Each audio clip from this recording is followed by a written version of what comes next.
ನಮಸ್ಕಾರ ವೀಕ್ಷಕರೇ, ಉತ್ತರ ಪ್ರಭಾದ ಪ್ರತ್ಯುತ್ತರ ವಿಶೇಷ ಕಾರ್ಯಕ್ರಮಕ್ಕೆ ಸ್ವಾಗತ. ನಾನು ನಿಮ್ಮ ನೂರ್ ಅಹಮದ್ ಮಕಾಂದಾರ್.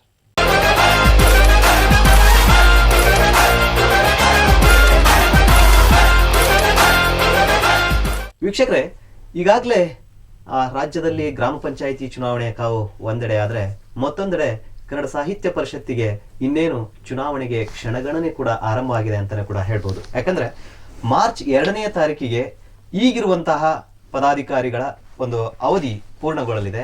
ಅಂದ್ರೆ ಈಗಾಗಲೇ ಕನ್ನಡ ಸಾಹಿತ್ಯ ಪರಿಷತ್ತಿನ ರಾಜ್ಯಾಧ್ಯಕ್ಷರಾಗಿರುವಂತಹ ಮನು ಬೆಳಗಾರ್ ಅವರು ಕನ್ನಡ ಮತ್ತು ಸಂಸ್ಕೃತಿ ಇಲಾಖೆಗೆ ಒಂದು ಪತ್ರವನ್ನು ಕೂಡ ಬರೆದಿದ್ದಾರೆ. ಅಂದ್ರೆ ಚುನಾವಣಾಧಿಕಾರಿಗಳನ್ನ ನೇಮಕ ಮಾಡುವುದರ ಮೂಲಕ ಮಾರ್ಚ್ 3ಕ್ಕೆ ಹೊಸ ಪದಾಧಿಕಾರಿಗಳು ಅಧಿಕಾರ ಸ್ವೀಕಾರ ಆಗುವಂತೆ ನೀವು ಕ್ರಮ ಕೈಗೊಳ್ಳಬೇಕು ಅನ್ನುವಂತಹ ಒತ್ತಾಯವನ್ನ ಕೂಡ ಪತ್ರದ ಮೂಲಕ ಮಾಡಿದ್ದಾರೆ. ಆ ಪತ್ರ ಬರೆದ ತಕ್ಷಣನೇ ನಮ್ಮ ಗದಗ ಜಿಲ್ಲೆಯಲ್ಲೂ ಕೂಡ ಕಸಾಪ ಚುನಾವಣೆಗೆ ಸಂಬಂಧಪಟ್ಟಂತೆ ಸಾಕಷ್ಟು ಚಟುವಟಿಕೆಗಳು ಗರಿಗೆದರಿವೆ ಅಂತಾನು ಕೂಡ ಹೇಳ್ಬಹುದು. ಆ ಒಂದು ನಿಟ್ಟಿನಲ್ಲಿ ಇವತ್ತು ಕನ್ನಡ ಸಾಹಿತ್ಯ ಪರಿಷತ್ತಿನ ಗದಗ ಜಿಲ್ಲೆಯಲ್ಲಿ ನಡೆದಿರುವಂತಹ ಚಟುವಟಿಕೆಗಳು ಅಥವಾ ಗದಗ ಜಿಲ್ಲೆಯಲ್ಲಿ ಏನೆಲ್ಲ ಅಭಿವೃದ್ಧಿಗಳು ಮತ್ತು ಕನ್ನಡ ಸಾಹಿತ್ಯವನ್ನ ಅಥವಾ ಕನ್ನಡವನ್ನ ಕಟ್ಟುವ ಕಾಯಕದಲ್ಲಿ ಕಾಯಕ ಯಾವ ರೀತಿ ನಡೆದಿದೆ ಅನ್ನುವಂತಹ ವಿಷಯವನ್ನ ಇಟ್ಕೊಂಡು ಇವತ್ತು ನಮ್ಮೊಟ್ಟಿಗೆ ಗದಗ ಜಿಲ್ಲೆಯ ಕನ್ನಡ ಸಾಹಿತ್ಯ ಪರಿಷತ್ತಿನ ಅಧ್ಯಕ್ಷರಾಗಿರುವಂತಹ ಶರಣು ಗೋಗೇರಿ ಅವರು ಮಾತನಾಡಲಿದ್ದಾರೆ. ಹಾಗಾಗಿ ನಾನು ಈ ಪ್ರತ್ಯುತ್ತರ ಕಾರ್ಯಕ್ರಮಕ್ಕೆ ಶರಣು ಗೋಗೇರಿ ಅವರನ್ನ ಆತ್ಮೀಯವಾಗಿ ಸ್ವಾಗತಿಸ್ತೀನಿ. ಸರ್ ನಮಸ್ತೆ. ಸರ್ ನಮಸ್ಕಾರ. ಸರ್, ಈಗಾಗಲೇ ಹೇಳಿದಾಗೆ ನಾವು ಚುನಾವಣೆ ಅಂದ್ರೆ ಕನ್ನಡ ಸಾಹಿತ್ಯ ಪರಿಷತ್ತಿನ ಚುನಾವಣೆಯನ್ನ ಎದುರು ನೋಡ್ತಾ ಇದ್ದೀವಿ. ಸಾಹಿತ್ಯ ವಲಯ ಒಂದು ಕಡೆ ಗ್ರಾಮ ಪಂಚಾಯತಿ ಚುನಾವಣೆ ಅದರ ಪ್ರಕ್ರಿಯೆ ಕೂಡ ನಡೆದಿದೆ, ಮತ್ತೊಂದು ಕಡೆ ಸಾಹಿತಿಗಳಲ್ಲೂ ಕೂಡ ಚುನಾವಣೆಯನ್ನ ಎದುರು ನೋಡುವಂತಹ ಪರಿಸ್ಥಿತಿ ನಿರ್ಮಾಣವಾಗಿದೆ. ಹಾಗಾದ್ರೆ ಒಟ್ಟಾರೆಯಾಗಿ ಶರಣು ಗೋಗೇರಿ ಅವರು ಕನ್ನಡ ಸಾಹಿತ್ಯ ಪರಿಷತ್ತಿನ ಜಿಲ್ಲಾಧ್ಯಕ್ಷರಾದ ಮೇಲೆ ಏನೆಲ್ಲ ಸಾಹಿತ್ಯ ಚಟುವಟಿಕೆಗಳು, ಸಾಹಿತ್ಯಿಕ ಚಟುವಟಿಕೆಗಳು ಆದವು ಸರ್? ಸರ್, ಉತ್ತರ ಪ್ರಭಾ ಏನೋ ಒಂದು ನ್ಯೂಸ್ ಚಾನಲ್ ಇದೆ, ಅದಕ್ಕೆ ತಮ್ಮೆಲ್ಲರ ಪರವಾಗಿ ಗದಗ ಜಿಲ್ಲೆಯ ಜನತೆಯ ಪರವಾಗಿ ಕನ್ನಡ ಸಾಹಿತ್ಯ ಪರಿಷತ್ತಿನ ಪರವಾಗಿ ಈ ಒಂದು ನ್ಯೂಸ್ ಚಾನಲ್ಗೆ ಹಾರ್ದಿಕವಾದಂಥ ಅಭಿನಂದನೆಗಳನ್ನು ಮೊದಲಿಗೆ ಸಲ್ಲಿಸಿ, ತಮಗೆಲ್ಲರಿಗೂ ತಿಳಿದಿರುವ ಹಾಗೆ 2016 ಫೆಬ್ರವರಿ 28ಕ್ಕೆ ಗದಗ ಜಿಲ್ಲಾ ಕನ್ನಡ ಸಾಹಿತ್ಯ ಪರಿಷತ್ತಿಗೆ ಚುನಾವಣೆ ನಡೀತು. ಆ ಒಂದು ಚುನಾವಣೆಯಲ್ಲಿ ಗದಗ ಜಿಲ್ಲೆಯಲ್ಲಿರುವಂಥ ಸಾಹಿತಿಗಳು, ಸಂಘಟಕರು, ಅಜೀವ ಸದಸ್ಯರೆಲ್ಲ ಅಭೂತಪೂರ್ವವಾದಂಥ ಗೆಲುವನ್ನು ತಂದು ಕೊಟ್ಟಿದ್ದರ ಫಲವಾಗಿ ನಾನು ಜಿಲ್ಲಾ ಸಾಹಿತ್ಯ ಪರಿಷತ್ತಿನ ಅಧ್ಯಕ್ಷನಾದೆ. ಆದ ನಂತರ ಚುನಾವಣಾ ಪೂರ್ವದಲ್ಲಿ ನಾವೊಂದಿಷ್ಟು ಸಂಕಲ್ಪಗಳನ್ನು ತೊಟ್ಟಿದ್ದೆ. ಏನು ಅಂದರೆ, ಕನ್ನಡ ಸಾಹಿತ್ಯ ಪರಿಷತ್ತನ್ನು ಪಕ್ಷಾತೀತವಾಗಿ, ಜಾತ್ಯತೀತವಾಗಿ, ಧರ್ಮಾತೀತವಾಗಿ ಮುನ್ನಡೆಸಬೇಕು ಅನ್ನುವಂಥ ಕನಸನ್ನು ಕಂಡಿದ್ದೆ. ಇದ್ರ ಜೊತೆಗೆ ಎರಡನೇದು, ಕಾರ್ಯಕ್ರಮಗಳನ್ನು ಪಟ್ಟಭದ್ರ ಹಿತಾಸಕ್ತಿಗಳು ಕೆಲವೊಂದಿಷ್ಟು ಜನರನ್ನ ವೇದಿಕೆಗೆ ಆಹ್ವಾನಿಸಿ ಕಾರ್ಯಕ್ರಮಗಳನ್ನು ಮಾಡಲಾರ್ದೆ ಅವಕಾಶ ವಂಚಿತರು, ಶೋಷಿತರು ಅಂತ ಯಾರದರ ಆ ಥರದವ್ರನ್ನೂ ಸಹಿತವಾಗಿ ಸಾಹಿತ್ಯ ಪರಿಷತ್ತಿಗೆ ಆಹ್ವಾನಿಸಿ ಅವರಿಗೂ ಸಹಿತವಾಗಿ ಅವಕಾಶಗಳನ್ನು ನೀಡಬೇಕು. ಸಾಹಿತ್ಯ ವಲಯದೊಳಗೂ ಕೂಡ ಶೋಷಿತರು ಅಂತ ಡಿವೈಡ್ ಮಾಡ್ಬೋದಾ? ಅಂದ್ರೆ ಅದನ್ನ ಯಾವ ಥರದ್ದು ನಾವು ಡಿವೈಡ್ ಮಾಡ್ತೀವಿ? ನಮ್ಮಲ್ಲಿ ಬಹಳಷ್ಟು ಕವಿಗಳು, ಬರಹಗಾರರು ಅದಾರ, ಎಲೆಮರೆಯ ಕಾಯಿ ಅಂತೆ ಅದಾರ. ಉದ್ದೇಶ ಇಷ್ಟೇ, ಶೋಷಿತರು ಅಂದ್ರೆ ಸಾಹಿತ್ಯದೊಳಗೆ ನಾನು ಆ ಥರ ಭಾವಿಸಿಲ್ಲ. ಅಂದ್ರೆ ಯಾರು ಎಲೆಮರೆಯ ಕಾಯಿ ಅಂತೆ ಸಾಹಿತ್ಯ ಸೇವೆಯೊಳಗದಾರ, ಯಾರಿಗೆ ಅವಕಾಶಗಳು ಸಿಕ್ಕಿಲ್ಲ ಅವ್ರಿಗೆ ಸಾಹಿತ್ಯ ಪರಿಷತ್ನ ವೇದಿಕೆ ಮುಕ್ತವಾಗಿರ್ಬೇಕು. ಅಂದ್ರೆ ಈ ವೇದಿಕೆ ಅಂತಂದ್ರೆ ಇವ್ರಿಗೆ ಅಷ್ಟೇ ಸೀಮಿತ, ಅವರೆಲ್ಲ ವೇದಿಕೆ ಇರೋದಕ್ಕೆ ಹರಸಾಹಸ ಪಡುವಂತ ಸಂದರ್ಭದಲ್ಲಿ ಅವ್ರಿಗೊಂದು ಮುಕ್ತ ಅವಕಾಶವನ್ನ ಕೊಡಬೇಕು. ಆ ಥರ ಸಾಹಿತ್ಯ ಪರಿಷತ್ತು ಅನ್ನೋದು ಬಹಳಷ್ಟು ಬ್ರಾಡ್ ಮೈಂಡ್ ಒಳಗೆ ಎಲ್ಲರಿಗೂ ಸಿಗಬೇಕು ಅನ್ನುವಂಥ ಕನಸು ಕಂಡೆ. ಚುನಾವಣೆಯಲ್ಲಿ ಗೆಲುವು ಸಾಧಿಸಿದ ನಂತರ ವಾರದ ಸಾಹಿತ್ಯ ಚಿಂತನ ಅನ್ನುವಂಥ ಒಂದು ಕಾರ್ಯಕ್ರಮವನ್ನು ನಾವು ಪ್ರಾರಂಭ ಮಾಡಿದ್ವಿ ಪ್ರತಿ ಶನಿವಾರ. ಅದ್ರ ಜೊತೆಗೆ 1 ವರ್ಷ 100 ಕಾರ್ಯಕ್ರಮ ಅಂಥೇಳಿ 1 ವರ್ಷದೊಳಗೆ ಒಂದು 100 ಕಾರ್ಯಕ್ರಮಗಳನ್ನು ಮಾಡಿದ್ವಿ. ಆ ಒಂದು ಅವಧಿಯೊಳಗೆ ಕೃತಿ ಅವಲೋಕನ, ನಮ್ಮಲ್ಲಿ ಯಾರು ಕೃತಿಗಳನ್ನು ಬರೆದಾರ ಅವುಗಳನ್ನು ಪರಿಚಯ ಮಾಡಬೇಕು. ನಾವು ಬರೀ ದ.ರಾ. ಬೇಂದ್ರೆ, ಕುವೆಂಪು, ಶಿವರಾಮ್ ಕಾರಂತರು ಎಲ್ಲ ಪರಿಚಯ ಮಾಡ್ತೀವಿ. ನಮ್ಮೊಳಗೆ ಯಾರದಾರಲ್ಲ ಅವ್ರ ಕೃತಿಗಳು, ಸ್ಥಳೀಯವಾಗಿರುವಂಥ ಕವಿಗಳ ಅಥವಾ ಬರಹಗಾರ ಪುಸ್ತಕಗಳು ಸಹಿತವಾಗಿ ಪರಿಚಯ ಮಾಡಬೇಕು ಅನ್ನುವಂಥ ಉದ್ದೇಶದಿಂದ ಕೃತಿ ಅವಲೋಕನ ಅನ್ನುವಂಥ ಕಾರ್ಯಕ್ರಮ. ಮತ್ತೊಂದು ಮನದಾಳದ ಮಾತು ಅನ್ನುವಂಥ ಕಾರ್ಯಕ್ರಮ. ಇದ್ರ ಉದ್ದೇಶ ಏನಂದ್ರೆ, ನಮ್ಮ ಜಿಲ್ಲೆಯಲ್ಲಿರುವಂಥ ಹಿರಿಯ ಸಾಹಿತಿಗಳನ್ನು, ಬರಹಗಾರನ್ನು ಒಂದು ವೇದಿಕೆಗೆ ಕರೆದು ಅವ್ರ ಅನುಭವಗಳನ್ನು ಇಡೀ ಜಿಲ್ಲೆಗೆ ಕೇಳಿಸುವಂಥ ಪ್ರಯತ್ನ. ಆಮೇಲೆ ಮನೆಯಂಗಳದಲ್ಲಿ ಸಾಹಿತ್ಯ, ಇವತ್ತು ಗ್ರಾಮ ಮಟ್ಟಗಳಿಗೆ ತಲುಪುವಂಥ ನಾವು ಕೆಲಸ ಮಾಡೀವಿ. ಪ್ರತಿಯೊಂದು ಮನೆಗೂ ಸಹಿತವಾಗಿ ಇವತ್ತು ಕನ್ನಡ ಸಾಹಿತ್ಯ ಪರಿಷತ್ ಅಂದರೆ 105 ವರ್ಷಗಳ ಇತಿಹಾಸವನ್ನು ಹೊಂದಿದ್ದಂಥದ್ದು. ನಾವು ಸಾಹಿತ್ಯ ಪರಿಷತ್ತಿನ ಕಾರ್ಯಕ್ರಮ ಮಾಡ್ತೀವಿ ಅಂದ್ರೆ ಬಹಳಷ್ಟು ಜನ ನಮಗೆ ಸ್ವಾಗತ ಮಾಡಿದರು. ಒಂದಿಷ್ಟು ಮನೆಯೊಳಗೆಲ್ಲ ಬಂದಂಥವ್ರಿಗೆ ಹೆಣ್ಮಕ್ಳಿಗೆ ಜಂಪರ್ ಪೀಸ್ ಕೊಡೋದು, ಹಬ್ಬದ ಊಟ ಮಾಡೋದು, ಈ ಥರ ಅಂದರೆ ಸಾಹಿತ್ಯ ಪರಿಷತ್ ಅಂದರೆ ಎಲ್ಲರೂ ಕರೀತಾರೆ. ಆ ಉದ್ದೇಶದಿಂದ ನಾವು ಮನೆಯಂಗಳದಲ್ಲಿ ಸಾಹಿತ್ಯ ಅನ್ನುವಂಥ ಕಾರ್ಯಕ್ರಮ ಮಾಡಿದ್ವಿ. ವಾರದ ಸಾಹಿತ್ಯ ಚಿಂತನ ಅನ್ನುವಂಥ ಕಾರ್ಯಕ್ರಮ ಮಾಡಿದ್ವಿ. ಜಿಲ್ಲಾ ಕವಿಗೋಷ್ಠಿಗಳನ್ನು ಮಾಡಿದ್ವಿ. ಮತ್ತು ಶಾಲಾ ಸಾಹಿತ್ಯ ಕಲರವ ಅನ್ನುವಂಥ ಕಾರ್ಯಕ್ರಮ, ಕಾಲೇಜು ಸಾಹಿತ್ಯ ಕಲರವ ಅನ್ನುವಂಥ ಕಾರ್ಯಕ್ರಮ, ಪಂಚಾಯಿತಿ ಸಾಂಸ್ಕೃತಿಕ ಸೌರಭ ಅನ್ನುವಂಥ ಕಾರ್ಯಕ್ರಮ. ಈ ಥರ ಗದಗ ಜಿಲ್ಲೆಯ ಜನರಿಗೆ ಹೊಸದಾಗಿ ಯಾವ್ಯಾವ ಕಾರ್ಯಕ್ರಮಗಳನ್ನು ನೀಡಲಿಕ್ಕೆ ಸಾಧ್ಯ ಇದೆಯೋ, ಅದು ವಿದ್ಯಾರ್ಥಿಗಳಿರ್ಬೋದು, ರೈತರಿರ್ಬೋದು, ಗ್ರಾಮೀಣ ಪ್ರದೇಶ ಇರ್ಬೋದು, ಅವಕಾಶ ವಂಚಿತರಿರ್ಬೋದು, ಈ ಥರ ಎಲ್ಲ ವರ್ಗಗಳಿಗೂ ಸಹಿತವಾಗಿ ಅವಕಾಶಗಳು ಸಿಗಬೇಕು ಅನ್ನುವಂಥ ಧ್ಯೇಯವನ್ನು ಇಟ್ಕೊಂಡು ನಾವು ಕೆಲಸ ಮಾಡಿವಿ. ನಿಮ್ಗೆ ಉದಾಹರಣೆ ಒಂದು ಹೇಳ್ತೀನಿ. ಗದಗ ಜಿಲ್ಲೆಯ ಜನ ಹೆಮ್ಮೆ ಪಡಬೇಕು, 2 ವಿಷಯದಲ್ಲಿ ಹೆಮ್ಮೆ ಪಡಬೇಕು. ಮೊದಲನೇದೇನು ಅಂತಂದ್ರೆ, ನಮ್ಮ ಸುತ್ತಮುತ್ತಲಿನ 15 ಜಿಲ್ಲೆಗಳಲ್ಲಿ ಏನು ಸಾಹಿತ್ಯ ಪರಿಷತ್ತಿನ ಕಾರ್ಯಕ್ರಮಗಳಾಗ್ಯವು, ಆ 15 ಜಿಲ್ಲೆಗಳಿಗಿಂತ ಹೆಚ್ಚು ಕಾರ್ಯಕ್ರಮಗಳು ನಮ್ಮ ಜಿಲ್ಲೆಯಲ್ಲಿ ಆಗ್ಯವು. ಅದ್ರ ಜೊತೆಗೆ ಇವತ್ತು ಯಾವುದೇ ಜಿಲ್ಲೆಯಲ್ಲಿ ಒಂದು ಸ್ವಂತಕ್ಕೊಂದು ಜಿಲ್ಲಾ ಸಾಹಿತ್ಯ ಭವನ ಇಲ್ಲ. ನಾವು ಗದಗ ಜಿಲ್ಲೆಯ ಜನ ಹೆಮ್ಮೆ ಪಡಬೇಕು. ಇಷ್ಟೇ ಕಾರಣ ತಾಲೂಕುಗಳಲ್ಲಿಯೂ ಸಹಿತವಾಗಿ ನಾವು ಸಾಹಿತ್ಯ ಭವನಗಳನ್ನು ನಿರ್ಮಾಣ ಮಾಡಕ್ಕಂತೀವಿ. ವಿಶೇಷವಾಗಿ ಈ ಹಿಂದೆ 5 ಜನ ನಮ್ಮ ಹಿರಿಯರು ಅಧ್ಯಕ್ಷರಾಗಿ ಹೋಗ್ಯಾರ. ಅವರು ಬಹಳಷ್ಟು ಪ್ರಯತ್ನ ಮಾಡ್ಯಾರ, ನಾನು ಮಾಡಿಲ್ಲ ಅಂತ ಹೇಳೋದಿಲ್ಲ. ನಾನು ಪ್ರಾಮಾಣಿಕವಾಗಿ ಪ್ರಯತ್ನ ಮಾಡಿ ನಮ್ಮ ಜಿಲ್ಲೆಯಲ್ಲಿರುವಂಥ ಪಕ್ಷ ಯಾವುದೇ ಇರಲಿ, ಮಾನ್ಯ ಸಚಿವರಿರ್ಬೋದು, ಶಾಸಕರಿರ್ಬೋದು, ಜನಪ್ರತಿನಿಧಿಗಳ ಮನವೊಲಿಸಿ ಇವತ್ತು ಜಿಲ್ಲಾ ಸಾಹಿತ್ಯ ಭವನವನ್ನು ಉದ್ಘಾಟನೆ ಮಾಡೋದ್ರ ಜೊತೆಗೆ 1994 ವೀರಪ್ಪ ಮೊಯ್ಲಿಯವರು ರೋಣ ಸಾಹಿತ್ಯ ಭವನವನ್ನು ಭೂಮಿ ಪೂಜೆ ಮಾಡಿದರು.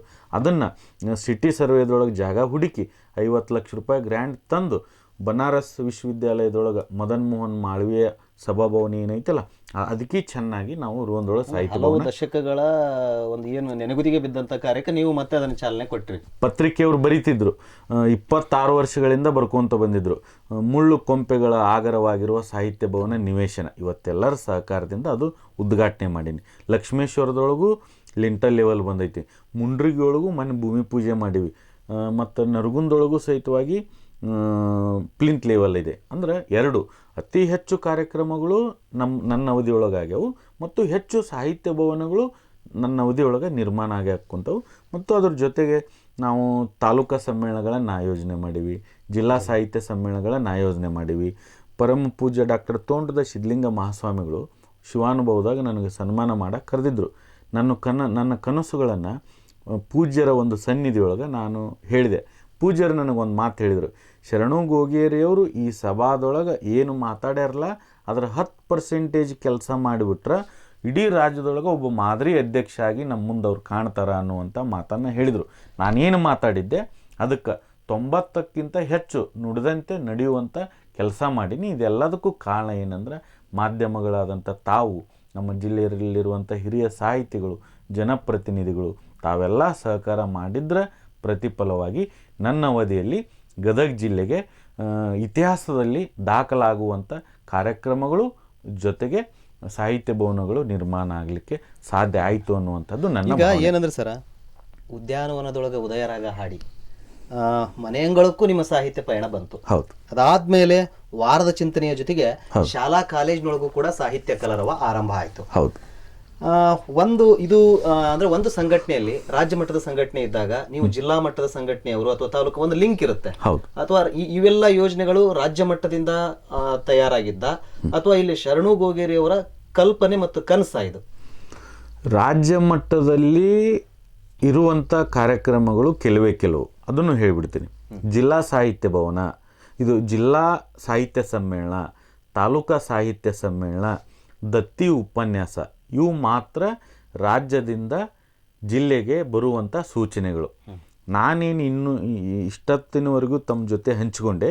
ಇವೆಲ್ಲ ನನ್ನ ಅವಧಿಯೊಳಗೆ ನಮ್ಮ ಹಿರಿಯರನ್ನು ಎಲ್ಲರನ್ನೂ ಕರ್ಕೊಂಡು ಈ ಎಲ್ಲ ವರ್ಗಗಳಿಗೆ ಸಾಹಿತ್ಯವನ್ನು ತಲುಪಿಸ್ಬೇಕು ಅನ್ನೋದಕ್ಕೆ ಏನು ಮಾಡಬೇಕು ಅಂದಾಗ ಹುಟ್ಟಿಕೊಂಡಂಥವೇ ವಾರದ ಸಾಹಿತ್ಯ ಚಿಂತನ, ಮನದಾಳದ ಮಾತು, ಕೃತಿ ಅವಲೋಕನ, ಮನೆಯಂಗಳದಲ್ಲಿ ಸಾಹಿತ್ಯ, ಶಾಲಾ ಸಾಹಿತ್ಯ ಕಲರವ, ಕಾಲೇಜು ಒಂದು ಸಾಹಿತ್ಯ ಕಲರವ. ಯಾಕಂದ್ರೆ ಇಷ್ಟೆಲ್ಲಾ ಕಾರ್ಯಕ್ರಮಗಳು ಈಗ 15 ಜಿಲ್ಲೆಯೊಳಗ ಏನ್ ಆಗ್ಬೇಕಾಗಿತ್ತು ಅದಕ್ಕೆ ಸಮನಾದಂತ ವರ್ಕ್ ಕೆಲಸ ಆಗಿದೆ, ಇಲ್ಲಿ ಸಾಹಿತ್ಯಿಕ ಚಟುವಟಿಕೆಗಳು ನಡೆದಿದ್ದಾವೆ. ಹೌದು. ಏನ್ ಅಂತ ಒಂದು ವಿಶೇಷ ಅಥವಾ ಆ ಹಿಂದಿನ ಕರ್ತೃತ್ವದ ಶಕ್ತಿ ಏನಿರ್ಬೋದು ಶರಣು ಗೋಗೇರಿ ಅವರಿಗೆ? ಒಂದು ಏನು ಅಂತಂದ್ರೆ, ನಾನು ಬಹಳಷ್ಟು ಬಡತನದ ಒಂದು ಕುಟುಂಬದಲ್ಲಿ ಬದುಕಿದಂಥವ. ನಾನು ಒಂದು ಸಮಾಜಕ್ಕೆ ಏನಾದರೂ ಒಳ್ಳೆಯದು ಮಾಡಬೇಕು ಅನ್ನುವಂಥ ಉದ್ದೇಶದಿಂದ ವಿದ್ಯಾರ್ಥಿ ದಶೆಯಿಂದಲೇ ಅಖಿಲ ಭಾರತೀಯ ವಿದ್ಯಾರ್ಥಿ ಪರಿಷತ್ನ ಕಾರ್ಯದರ್ಶಿಯಾಗಿ, ಜಿಲ್ಲಾ ಪ್ರಮುಖನಾಗಿ ಒಂದು 15 ವರ್ಷ ಕೆಲಸ ಮಾಡಿದೆ. ಆ ಒಂದು ಹಿನ್ನೆಲೆಯಿಂದ ಬಂದಿರುವಂಥ ನಾನು ಗ್ರೌಂಡ್ ಲೆವೆಲ್ ವರ್ಕ್ ಮಾಡೋಕ್ಕೆ ಭಾಳ ಬಯಸ್ತೀನಿ. ಇವತ್ತು ವೇದಿಕೆಯಲ್ಲಿ ಕೂಡುವಂಥದ್ದು ಶಕ್ತಿ ನನಗಿಲ್ಲ. ಗ್ರೌಂಡ್ ಲೆವೆಲ್ ಕೆಲಸ ಮಾಡುವಂಥ ಅನುಭವ ಇರೋದ್ರಿಂದ ನೀವು ನನಗೆ ಯಾವುದೇ ಕೆಲಸವನ್ನು ಕೊಡ್ರಿ. ಉದಾಹರಣೆ, ನಾನು ಮೇವುಂಡಿಯೊಳಗೆ 2010ರಿಂದ 15ರೊಳಗೆ ಮುಖ್ಯೋಪಾಧ್ಯಾಯನಾಗಿ ಕೆಲಸ ಮಾಡಿದೆ. ತಾವು ಹೋಗಿ ಅಲ್ಲೇ ನೋಡ್ಕೊಂಬರ್ರಿ. ಏನೂ ಸೌಲಭ್ಯಗಳು ಇರಲಾರ್ದಂಥ ಆ ಶಾಲೆಯ ಮುಖ್ಯೋಪಾಧ್ಯಾಯನಾಗಿ ನಾನು ಹೋದಾಗ ಅಲ್ಲಿ ಏನೂ ಇರಲಿಲ್ಲ. 2 ಎಕರೆ ಜಮೀನನ್ನು ತೆಗೆದುಕೊಂಡೆ, 21 ರೂಮ್ ಹಾಕ್ಸಿದೆ, 50 ಲಕ್ಷ ರೂಪಾಯಿ ಕಂಪೌಂಡ್ ಕಟ್ಟಿಸಿದೆ, ಉದ್ಯಾನವನ ಮಾಡಿಸಿದೆ, ಓನ್ ವೆಬ್ಸೈಟ್ ಮಾಡಿಸಿದೆ, computer lab, library, laboratory, smart class. ಯಾವುದೇ ಖಾಸಗಿ ಶಾಲೆಗೂ ಸಹಿತವಾಗಿ ಹಿಂದೆ ಬೀಳಲಾರ್ದಂಥ ಒಂದು ಶಾಲೆಯನ್ನು ಕಟ್ಟಿದೆ. ಇದಕ್ಕೆ ಕಾರಣ ಏನಂದ್ರೆ, ನಾನು ನಂಬಿದ್ದು ಕರ್ಮನ್ನೇ ವಾದಿಕಾರಸ್ತೆ ಮಹಾಫಲೇಶು ಕದಾಚನ. ನಾನು ಮುಖ್ಯೋಪಾಧ್ಯಾಯನಾಗಿ ಆಗ್ಬೇಕಂತ ಅಂದ್ಕೊಂಡವಲ್ಲ, ಪ್ರೌಢಶಾಲಾ ಶಿಕ್ಷಕನಾಗಿ ಆಗ್ಬೇಕಂತ ಅಂದ್ಕೊಂಡವನು ಅಲ್ಲ. ನಾನು ಕೆಲಸ ಮಾಡ್ತೀನಿ. ಕೆಲಸ ಮಾಡಿದ್ರಿಂದ ನನಗೆ ಅವಕಾಶಗಳು ಬಹಳಷ್ಟು ಬಂದು. ಇನ್ನು ಕನ್ನಡ ಮತ್ತು ಸಂಸ್ಕೃತಿ ಇಲಾಖೆ, ಪ್ರವಾಸೋದ್ಯಮ ಇಲಾಖೆ ಸಹಾಯಕ ನಿರ್ದೇಶಕನಾದೆ. ನಾನು ಅದನ್ನು ಯಾವುದೂ ಬಯಸಿದ್ದೇ ಇಲ್ಲ. ಮಾನ್ಯ ಗದಗ ಜಿಲ್ಲಾಧಿಕಾರಿಗಳಾದಂಥ ಪ್ರಸನ್ನ ಕುಮಾರ್ ಅವರು ನನ್ನ ಕೆಲಸ ಮೆಚ್ಚಿ 2 ಕೊಟ್ಬಿಟ್ರು. ನಂಗೆ ಒಂದೇ ಸಾಕು ಸರ್, ನಂಗೆ ಅನುಭವ ಇಲ್ಲ ಅಂದೆ. ನೀ ಕೆಲಸ ಮಾಡ್ತಿದ್ದಿ, ನಿನ್ನಲ್ಲಿ ಒಂದು ಯೋಗ್ಯತೆ ಐತಿ, ನೀ 2 ಮಾಡು ಅಂಥೇಳಿ ಜೂನ್ 2016 ಜೂನ್ 5ನೇ ತಾರೀಕು ಕರೆಸಿ ನಂಗೆ ಹೇಳಿದ್ರು ಆ ಮಾತು. ಸರಿ, ಒಟ್ಟಾರೆ ನಿಮ್ಮ ಅವಧಿಯೊಳಗೆ ನೀವು ಅಂದ್ಕೊಂಡ ಕೆಲಸಗಳು ಪೂರ್ಣ ಆಗಿದಾವ? ಪೂರ್ಣ ಆಗಿಲ್ಲ. ನಾನು ಏನು ಒಂದು 3 ವರ್ಷದಲ್ಲಿ ಅಥವಾ 4 ವರ್ಷದಲ್ಲಿ ಏನು ಮಾಡಲಿಕ್ಕೆ ಸಾಧ್ಯ ಇದೆ ಅನ್ನುವಂಥ ಒಂದು ನೀಲನಕ್ಷೆಯನ್ನು ಹಾಕಿಕೊಂಡಿದ್ದೆ. ಆ ನೀಲನಕ್ಷೆಯಂತೆ 90ರಷ್ಟು ಕೆಲಸಗಳು ಆಗ್ಯಾವು. 3ರಿಂದ 4 ವರ್ಷದೊಳಗೆ ಏನು ಮಾಡಬೇಕು ಅಷ್ಟು ಕೆಲಸಗಳನ್ನು ನಾನು ಮಾಡೀನಿ. ಇನ್ನೂ ಒಂದಿಷ್ಟು ಕೆಲಸಗಳು ಬಾಕಿ ಇದಾವೆ. ಉದಾಹರಣೆ, ನಾವು ಗದಗ ಜಿಲ್ಲಾ ಸಾಹಿತ್ಯ ಭವನ ಇಡೀ ದೇಶ, ಇಡೀ ರಾಜ್ಯಕ್ಕೆ ಮಾದರಿಯಾಗೆ ಕಟ್ಟುವಂಥ ಕೆಲಸ ಮಾಡಿದ್ವಿ. ರೋಂದೋಳ ಸಾಹಿತ್ಯ ಭವನ ಉದ್ಘಾಟನೆ ಮಾಡಿದ್ವಿ. ಈಗ ಲಕ್ಷ್ಮೇಶ್ವರ, ನರಗುಂದ ಮತ್ತು ಮುಂಡ್ರಿಗಿದು ಪೂರ್ಣ ಆಗಬೇಕು. ಅದ್ರ ಜೊತೆಗೆ ನೂತನ ತಾಲೂಕಾದಂಥ ಗಜೇಂದ್ರಗಡ, ಹಳೆಯ ತಾಲೂಕಾದಂಥ ಶಿರಟ್ಟಿಯೊಳಗೂ ಸಹಿತವಾಗಿ ಸಾಹಿತ್ಯ ಭವನಗಳಿಗೆ ನಿವೇಶನ ತೆಗೆದುಕೊಂಡು ಅಲ್ಲಿಯೂ ಸಹಿತವಾಗಿ ಭವನಗಳನ್ನು ಕಟ್ಟಿಸ್ಬೇಕು ಅನ್ನುವಂಥ ಆಲೋಚನೆ ಮತ್ತು ಯೋಚನೆ ನನ್ನಲ್ಲಿ ಇದೆ. ಅದ್ರ ಜೊತೆಗೆ ಇವತ್ತು ನಾನು ಕೆಲವೊಂದಿಷ್ಟು ಗ್ರಾಮಗಳಿಗೆ ತಲುಪುವಂಥ ಕೆಲಸ ಮಾಡೀನಿ. ನಮ್ಮಲ್ಲಿ 343 ಜನವಸತಿ ಪ್ರದೇಶಗಳದಾವೆ ನಮ್ಮ ಜಿಲ್ಲೆಯೊಳಗೆ. ಆ ಎಲ್ಲ ಪ್ರದೇಶಗಳಿಗೆ ನಾ ಹೋಗೀನಿ ಅಂತಿಲ್ಲ, ಸಾಧ್ಯವಾದಷ್ಟು ಹೋಗೀನಿ. ಮುಂದಿನ ಅವಧಿಯೊಳಗೆ ಸಾಹಿತ್ಯ ಪರಿಷತ್ತನ್ನು ತುದಿಗೂ ಸಹಿತವಾಗಿ ಒಯ್ಯುವಂಥ ಕನಸು ಮತ್ತು ಆಲೋಚನೆಯನ್ನು ನಾನು ಹೊಂದಿದ್ದೀನಿ. ಸೊ ಒಂದೇನಂದ್ರೆ, ಶರಣು ಗೋಗೇರಿಯವರು ಜಾತಿ ಮತ್ತು ವ್ಯಕ್ತಿ ಕೇಂದ್ರಿತವಾದಂಥ ರಾಜಕಾರಣವನ್ನು ಮಾಡ್ತಾರೆ ಅಂತ ಆರೋಪ. ಆರೋಪ ಪ್ರಜಾಪ್ರಭುತ್ವ ವ್ಯವಸ್ಥೆಯಲ್ಲಿ ಯಾರೇ ಆರೋಪವನ್ನು ಮಾಡಿದರೂ ಸಹಿತವಾಗಿ ನಾನು ಆರೋಗ್ಯಕರವಾಗಿ ಅದನ್ನು ಸ್ವೀಕರಿಸ್ತೀನಿ. ಅದಕ್ಕೆ ನನ್ನ ಉತ್ತರ ಏನು ಅಂದರೆ, ನಾನು ಈಗಾಗಲೇ ತಮ್ಮ ಜೊತೆ ಹೇಳಿದೆ, ನಾನು ಎಲ್ಲೆಲ್ಲಿ ತಾಲೂಕಿನಲ್ಲಿ ಹೋಗಿದ್ದೀನಿ, ಜಿಲ್ಲಾ ಕಾರ್ಯಕಾರಿಯಲ್ಲಿ ನಾನು ಮಾತಾಡುವಾಗ ಈ ಮಾತನ್ನು ಸುಮಾರು ಒಂದು 100 ಸಲ ಹೇಳೀನಿ. ಏನು ಹೇಳೀನಿ ಅಂದರೆ, ನಾನು ಜಿಲ್ಲಾಧ್ಯಕ್ಷನಾದರೆ ಪಕ್ಷಾತೀತವಾಗಿ ಕಾರ್ಯ ಮಾಡುತ್ತೇನೆ, ಜಾತ್ಯತೀತವಾಗಿ ಕಾರ್ಯ ಮಾಡುತ್ತೇನೆ, ಅದರ ಜೊತೆಗೆ ಧರ್ಮಾತೀತವಾಗಿ ಕೆಲಸ ಮಾಡುತ್ತೇನೆ. ನಮ್ಮ ಬಾಬಾ ಸಾಹೇಬ್ ಅವರು, ಅಂಬೇಡ್ಕರ್ ಅವರು ಏನು ಸಂವಿಧಾನವನ್ನು ಬರೆದಾರಲ್ಲ, ಅದರ ಆಶಯದಂತೆ ವೈಚಾರಿಕತೆಯನ್ನು ಮೈಗೂಡಿಸಿಕೊಂಡು ಜಾತ್ಯತೀತವಾಗಿ ಕೆಲಸವನ್ನು ನಾನು ಮಾಡೀನಿ. ಹಂಗೆ ನಾನು ಜಾತಿ ಮಾಡೀನಿ ಅಂತಂದಿದ್ರೆ ನನ್ನ ಸಮಾಜದವ್ರನ್ನ ನಾನು ತಾಲೂಕು ಅಧ್ಯಕ್ಷರನ್ನಾಗಿ ನೇಮಕ ಮಾಡಿಕೊಳ್ಳಬಹುದಿತ್ತು. ಪ್ರಮುಖ ಹುದ್ದೆಗಳಾದಂಥ ಗೌರವ ಕಾರ್ಯದರ್ಶಿಗಳು 2 ಪೋಸ್ಟ್, ಕೋಶಾಧ್ಯಕ್ಷ 1 ಪೋಸ್ಟ್, ಇವಕ್ಕೆ ಯಾವಕ್ಕೂ ನನ್ನ ಜಾತಿಯವ್ರನ್ನ ನೇಮಕ ಮಾಡಿಲ್ಲ. ಯಾವ ತಾಲೂಕಿನವರು ನಮ್ಮ ಜಾತಿಯವರು ಅಧ್ಯಕ್ಷರಾಗಿಲ್ಲ. ಮತ್ತು ನೀವು ತಾಲೂಕಾ ಕಮಿಟಿನೇ ಇರಲಿ, ಜಿಲ್ಲಾ ಕಮಿಟಿನೇ ಇರಲಿ, ಅತಿ ಹೆಚ್ಚು ಸಂವಿಧಾನದ ಆಶಯದಂತೆ ನಮ್ಮ ಜಿಲ್ಲೆಯೊಳಗೆ ಇವತ್ತು ಯಾವುದಾದ್ರೂ ಕಾಲದೊಳಗೆ ಸಾಹಿತ್ಯ ಪರಿಷತ್ನಾಗ ಐತೆ ಅಂದ್ರೆ ಅದು ನನ್ನ ಒಂದು ಕಾಲಘಟ್ಟದಲ್ಲಿ. ಆರೋಪಗಳನ್ನು ಯಾಕೆ ಮಾಡ್ತಾರೆ ಅಂತಂದ್ರೆ, ನಾನು ಇಷ್ಟು ಕರೆಕ್ಟಾಗಿ ಕೆಲಸ ಮಾಡಿದರೂ ಮುಂದೆ ಏನಾದರೂ ಚುನಾವಣೆಗೆ ನಿಂದಿರುವಂಥ ಹಿತಾಸಕ್ತಿಯನ್ನು ಇಟ್ಕೊಂಡು ಶರಣು ಗೋಗೇರಿ ಹೆಸರನ್ನು ಕೆಡಿಸ್ಬೇಕು ಅನ್ನುವಂಥ ಉದ್ದೇಶವನ್ನು ಇಟ್ಕೊಂಡು ಮಾತನಾಡ್ತಾರೆ ವಿನಃ, ಆರೋಪ ಮಾಡ್ತಾರೆ ವಿನಃ, ನಾನು ಆ ಥರ ವ್ಯಕ್ತಿ ಕೇಂದ್ರಿತವಾಗಿ ಜಾತಿ ಕೇಂದ್ರಿತವಾಗಿ ಕೆಲಸವನ್ನು ಮಾಡಿದಂಥ ವ್ಯಕ್ತಿಯಲ್ಲ. ಜೊತೆಗೆ ನಾನು ಸಲಹಾ ಮಂಡಳಿ 25 ಜನರ ಸಲಹಾ ಮಂಡಳಿ ಇದೆ. ಆ 25 ಜನರ ಸಲಹಾ ಮಂಡಳಿಯ ಹಿರಿಯರ ಸಲಹೆ ಸೂಚನೆ ಮಾರ್ಗದರ್ಶನದಂತೆ ನಾನು ಕೆಲಸ ಮಾಡೀನಿ. ಅದರ ಪ್ರತಿಫಲವಾಗಿ 25 ಜನ ಹಿರಿಯರು ಸಹಿತವಾಗಿ ಇವತ್ತಿಗೂ ನನ್ನ ಬಗ್ಗೆ ಅಷ್ಟೇ ಗೌರವ ಮತ್ತು ಆದರವನ್ನು ಇಟ್ಕೊಂಡಿದ್ದಾರೆ. ಒಂದು ಕಾಲಘಟ್ಟದಲ್ಲಿ ಶರಣು ಗೋಗೇರಿಯವರನ್ನು ಬೆಂಬಲಿಸಿದವರು ಇರ್ಬೋದು, ಅಥವಾ ಶರಣು ಗೋಗೇರಿಯವರು ಅವರನ್ನು ಬೆಂಬಲಿಸಿದಂಥ ವ್ಯಕ್ತಿಗಳಾಗಿರ್ಬೋದು. ಇವತ್ತು ಅವರೇ ಶರಣು ಗೋಗೇರಿಯವರನ್ನ ವಿರೋಧಿಸುವಂಥ ಒಂದು ವಾತಾವರಣ ಕಾಣ್ತಿದೆಯಲ್ಲ. ನಮ್ಮ ಜಿಲ್ಲಾ ಪದಾಧಿಕಾರಿಗಳು, ಜಿಲ್ಲಾ ಸಲಹಾ ಸಮಿತಿ ಸುಮಾರು ಒಂದು 50 ಜನ ನನ್ನ ಜೊತೆ ಯಾರು ಪ್ರಾರಂಭದಿಂದ ಇದ್ದರು ಇವತ್ತಿನವರೆಗೂ ಅದಾರ. ನಾನು ಒಬ್ಬ ಪದಾಧಿಕಾರಿಗಳನ್ನು ಮಾತ್ರ ಚೇಂಜ್ ಮಾಡೀನಿ. ಅವ್ರ ಹೆಸರನ್ನ ಹೇಳೋದಲ್ಲ, ಅವ್ರಿಗೆ ಅಸಹ್ಯ ಆಗತ್ತೆ. ಯಾಕೆ ನಾನು ಬದಲಾವಣೆಯನ್ನು ಮಾಡೀನಿ ಅಂದ್ರೆ, ಬದಲಾವಣೆಯನ್ನು ಮಾಡಬೇಕಂದ್ರೆ ನನ್ನ ಜೊತೆ ಕಾರ್ಯನಿರ್ವಹಿಸುವಂಥ ಎಲ್ಲರ ಒಪ್ಪಿಗೆಯನ್ನು ತೊಗೊಂಡೇ ಮಾಡಿದೆ. ಕಾರಣ ಏನು ಅಂದರೆ, ಅವರು ಹಿರಿಯರಿಗೆ ಗೌರವಗಳನ್ನು ಕೊಡ್ತಿದ್ದಿಲ್ಲ. ನಮ್ಮ ಸಂಸ್ಕೃತಿ ಅಂದರೆ ಎಲ್ಲರಿಗೂ ನಾವು ಗೌರವ ಕೊಡಬೇಕು. ಅವರು ಮತ್ತು ನಾ ಹೇಳಿದಂಥ ಕೆಲಸಗಳನ್ನು ಮಾಡ್ತಿರಲಿಲ್ಲ. ಅದಕ್ಕಾಗಿ ನಾನು ಇವರೆಲ್ಲರದು ವಿಶ್ವಾಸ ತೊಗೊಂಡು ಒಬ್ಬರನ್ನ ಮಾತ್ರ ಬದಲಾವಣೆ ಮಾಡಿದೆ. ಇನ್ನೊಬ್ಬರು ಈಗೇನು ಚುನಾವಣೆಗೆ ಹೋಗ್ಬೇಕಂತಾರಲ್ಲ, ನಾನು ಅವ್ರಿಗೆ ಮುಂಚೆ ಹೇಳಿದ್ದೆ, ನೀವೆಲ್ಲರೂ ಕೂಡಿ ನನ್ನ ಚುನಾವಣೆಯೊಳಗೆ ತಂದಿರಿ. ನೀವೇನಾದರೂ ಚುನಾವಣೆಗೆ ನಿಂದಿರುವಂಥ ಅಪೇಕ್ಷೆ ಇತ್ತು ಅಂದ್ರೆ ತಾವು ಒಂದು 3,000 ಓಟನ್ನು ಮಾಡಿಸ್ರಿ ಅಂತ ಹೇಳಿದ್ದೆ. ಗಜೇಂದ್ರಗಢದಾಗ ರೇವಡಿ ಸರು ನಮ್ಮನ್ನು ತಾಲೂಕು ಅಧ್ಯಕ್ಷರು ಸನ್ಮಾನಕ್ಕೆ ಕರೆದಿದ್ದರು. ಆ ಸಂದರ್ಭದೊಳಗೆ ವಿವೇಕಾನಂದ ಗೌಡರು, ಎ.ಓ. ಪಾಟೀಲ್ರು, ಎಚ್.ಬಿ. ರೆಡ್ಡಿಯರವರು, ಗಿಡ್ನಂದಿಯವರು, ನಾವು 5 ಜನ ಇದ್ವಿ. ದಂಡಿನ ದುರ್ಗಮ್ಮನ ದೇವಸ್ಥಾನದ ಹಿಂದಿನಿಂದ ನಾನು ಮಾತನಾಡಲಿಕ್ಕೆ ಪ್ರಾರಂಭ ಮಾಡಿದೆ. ಒಂದು ವೇಳೆ ನಿಮಗೆ ಏನಾದರೂ ಚುನಾವಣೆಗೆ ನಿಂದ್ರಕ್ಕೆ ಆಸಕ್ತಿ ಐತೆ ಅಂದ್ರೆ 3,000 ಓಟನ್ನು ಮಾಡಿಸ್ರಿ ಅಂದೆ. 3 ಓಟನ್ನು ಅವರು ಮಾಡಿಸ್ಲಿಲ್ಲ. ಆಮೇಲೆ ಶಿವಪ್ಪ ಕುರಿಯವರು ಸ್ವಲ್ಪ ಬಿಗಿದ್ರು ಆರ್ಥಿಕವಾಗಿ. ನಾನು ಹಣ ಖರ್ಚು ಮಾಡ್ತೀನಿ, ಸಾಹಿತ್ಯ ಪರಿಷತ್ತಿನ ಚಟುವಟಿಕೆಗಳಿಗೆ ಉದಾರವಾಗಿ ಹಣ ನಾ ಖರ್ಚು ಮಾಡೋಕ್ಕೆ ರೆಡಿ ಇದ್ದೀನಿ, ನೀವೇ ಅಧ್ಯಕ್ಷ ಅಂತ ಕೆಲಸ ಮಾಡಿರಿ, ರೋಲ್ ಪ್ಲೇ ಮಾಡಿರಿ, ಕೆಲಸ ಮಾಡಿರಿ. ನೀವೆಲ್ಲರೂ ಕೆಲಸ ಮಾಡಿದರೆ ಅಂತಿಮವಾಗಿ ಶರಣು ಗೋಗೇರಿ ಹೆಸರು ಬರ್ತಾ ಇದೆ. ಅದನ್ನೂ ಮಾಡೋಕ್ಕಾಗಲಿಲ್ಲ. ಆಮೇಲೆ ನಮ್ಮ ಅಖಿಲ ಭಾರತ ಸಾಹಿತ್ಯ ಸಮ್ಮೇಳನಗಳು ನಡೀತಾವೆ. ಆ ಸಾಹಿತ್ಯ ಸಮ್ಮೇಳನಗಳೊಳಗೆ ತಾಲೂಕು ಅಧ್ಯಕ್ಷರು, ಹಿರಿಯರು, ಸನ್ಮಾನಿತರು, ಕವಿಗಳು, ನಮ್ಮ ಜಿಲ್ಲೆಯ ಜನ ಬಂದಿರ್ತಾರೆ. ಅವ್ರನ್ನೆಲ್ಲರನ್ನೂ ಹಚ್ಕೊಂಡು ವಿಶ್ವಾಸಕ್ಕೆ ತೊಗೊಂಡ್ರಿ ಅಂದ್ರೆ ನಿಮಗೇನಾದರೂ ಮುಂದೆ ಚುನಾವಣೆ ನಿಂದರೂ ವಿಚಾರ ಇತ್ತಂದ್ರೆ ಇವೆಲ್ಲ ಪ್ಲಸ್ ಪಾಯಿಂಟ್ ಅಕ್ಕವು ಅಂದೆ. ಅದನ್ನು ಮಾಡಲಿಲ್ಲ. ನಾನು ರಾಯಚೂರು ಸಾಹಿತ್ಯ ಸಮ್ಮೇಳನಕ್ಕೆ ಹೋಗಿದ್ದೆ. ನಮ್ಮ ಗೌರವ ಕಾರ್ಯದರ್ಶಿಗಳಿಗೆ ಫಸ್ಟ್ ಯೂನಿವರ್ಸಿಟಿಗೆ ಹಾಸ್ಟೆಲ್ದೊಳಗೆ ಅವ್ರ ವಸತಿ ಇತ್ತು. ಅವ್ರಿಗೆ ನಾವು ವ್ಯವಸ್ಥೆ ಮಾಡಿದೆ, ನೀವು ಇರ್ರಿ, ನಾ ಮತ್ತೆ ಉಳ್ಕೆದಾರ್ದು ಎಲ್ಲ ವ್ಯವಸ್ಥೆ ಮಾಡ್ತೀನಿ ಅಂತ ಮಾಡ್ಕೊತ ಹೋದೆ. ವಾಪಸ್ ಅವ್ರು ನಂಗೆ ಫೋನ್ ಮಾಡ್ತಾರೆ. ಏನು ಮಾಡ್ತಾರೆ, ನಮ್ಮ ರೂಮಿಂದು ಚಾವಿ ಇಲ್ರಿ ಅಧ್ಯಕ್ಷರ, ಒಂದು ಚಾವಿ ತಂದು ಕೊಡ್ರಿ ಅಂತಾರೆ. ಅಧ್ಯಕ್ಷನಾಗಿ ಮಾಡುವಂಥ ಕೆಲಸಗಳಲ್ಲದು ನಾ ಮಾಡೋದು. ಆದರೆ ನನ್ನ ಅಭಿಮಾನಕ್ಕೆ ನಾ ಮಾಡೀನಿ. ನಾನು ಗ್ರೌಂಡ್ ಲೆವೆಲ್ ಕೆಲಸ ಮಾಡೋನಾಗಿದ್ದರಿಂದ ಮಾಡೀನಿ. ಅವ್ರು ಎಲ್ಲರದು ಸೇವೆ ಮಾಡಬೇಕಾಗಿತ್ತು, ಮಾಡಲಿಲ್ಲ. ಹೀಗಾಗಿ ಇವತ್ತಿನವರೆಗೂ ಸಹಿತವಾಗಿ ನನ್ನ ಜೊತೆ ಎಲ್ಲರೂ ಅದಾರ. ಇನ್ನೊಬ್ಬರನ್ನ ನಾನು ತೆಗಿಲಿಲ್ಲ. ಅವರೇ ಚುನಾವಣೆಗೆ ನಿಂದಿರಬೇಕು ಅನ್ನುವಂಥ ಉದ್ದೇಶದಿಂದ ಸಾಹಿತ್ಯ ಪರಿಷತ್ತನ್ನು ಬಿಟ್ಟು ಹೋದರು. ಒಂದು ನಿಮಿಷ ಸರ್, ಅವರು ಹೆಸರು ಅವರು 6 ತಿಂಗಳು ಬಂದಿಲ್ಲ ಅಂದರೂ ನಾ ಅವ್ರ ಹೆಸರು ಹಾಕೀನಿ, ತೆಗಿಯುವಂಥ ಕೆಲಸ ಮಾಡಿಲ್ಲ.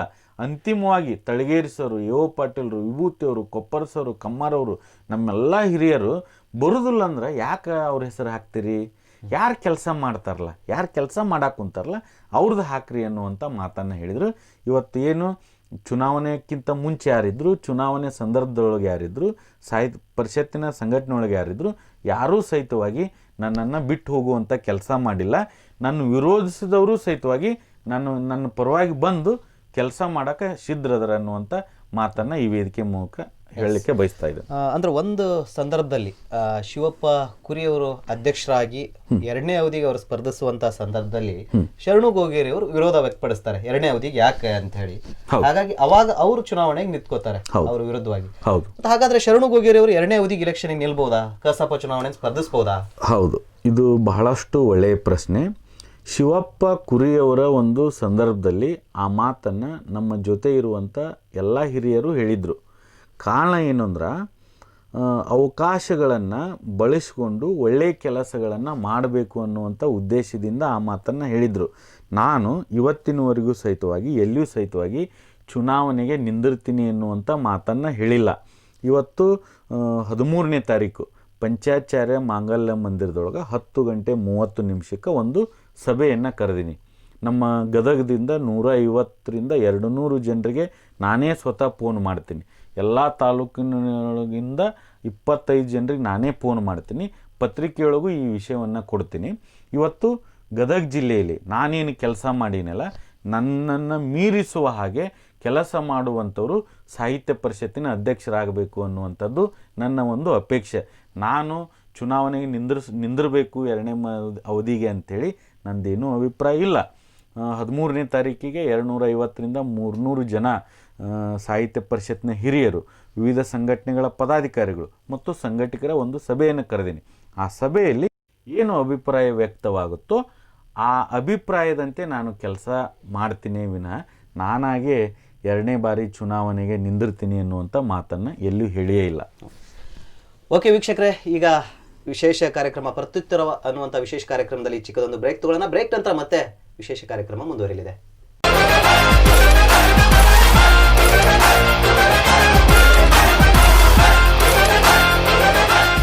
ರೇವತಿ ಕ್ರಿಯೇಷನ್ಸ್ ಶಿಕ್ಷಣ ಸಂಸ್ಥೆಗಳು, ಹೋಟೆಲ್, ಹಾಸ್ಪಿಟಲ್, ಪ್ರಾಡಕ್ಟ್, SSGಗಳ ಪ್ರಮೋಷನ್ ಮಾಡಲಾಗುವುದು. ಜೊತೆಗೆ ಡಾಕ್ಯುಮೆಂಟರಿ, ಸ್ಪೆಷಲ್ ಸ್ಟೋರಿ ಜಾಹೀರಾತಿಗಾಗಿ ಸಂಪರ್ಕಿಸಿ Revathi creations, DGM Ayurveda college ಹತ್ತಿರ, ನಂದೀಶ್ವರ ನಗರ, ಕಳಸಾಪುರ ರಸ್ತೆ, ಗದಗ್ 582101.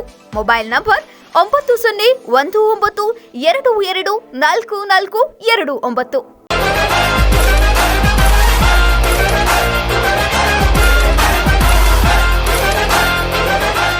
ಬ್ರೇಕ್ ನಂತರ ಪ್ರತ್ಯುತ್ತರ ವಿಶೇಷ ಕಾರ್ಯಕ್ರಮಕ್ಕೆ ಸ್ವಾಗತ.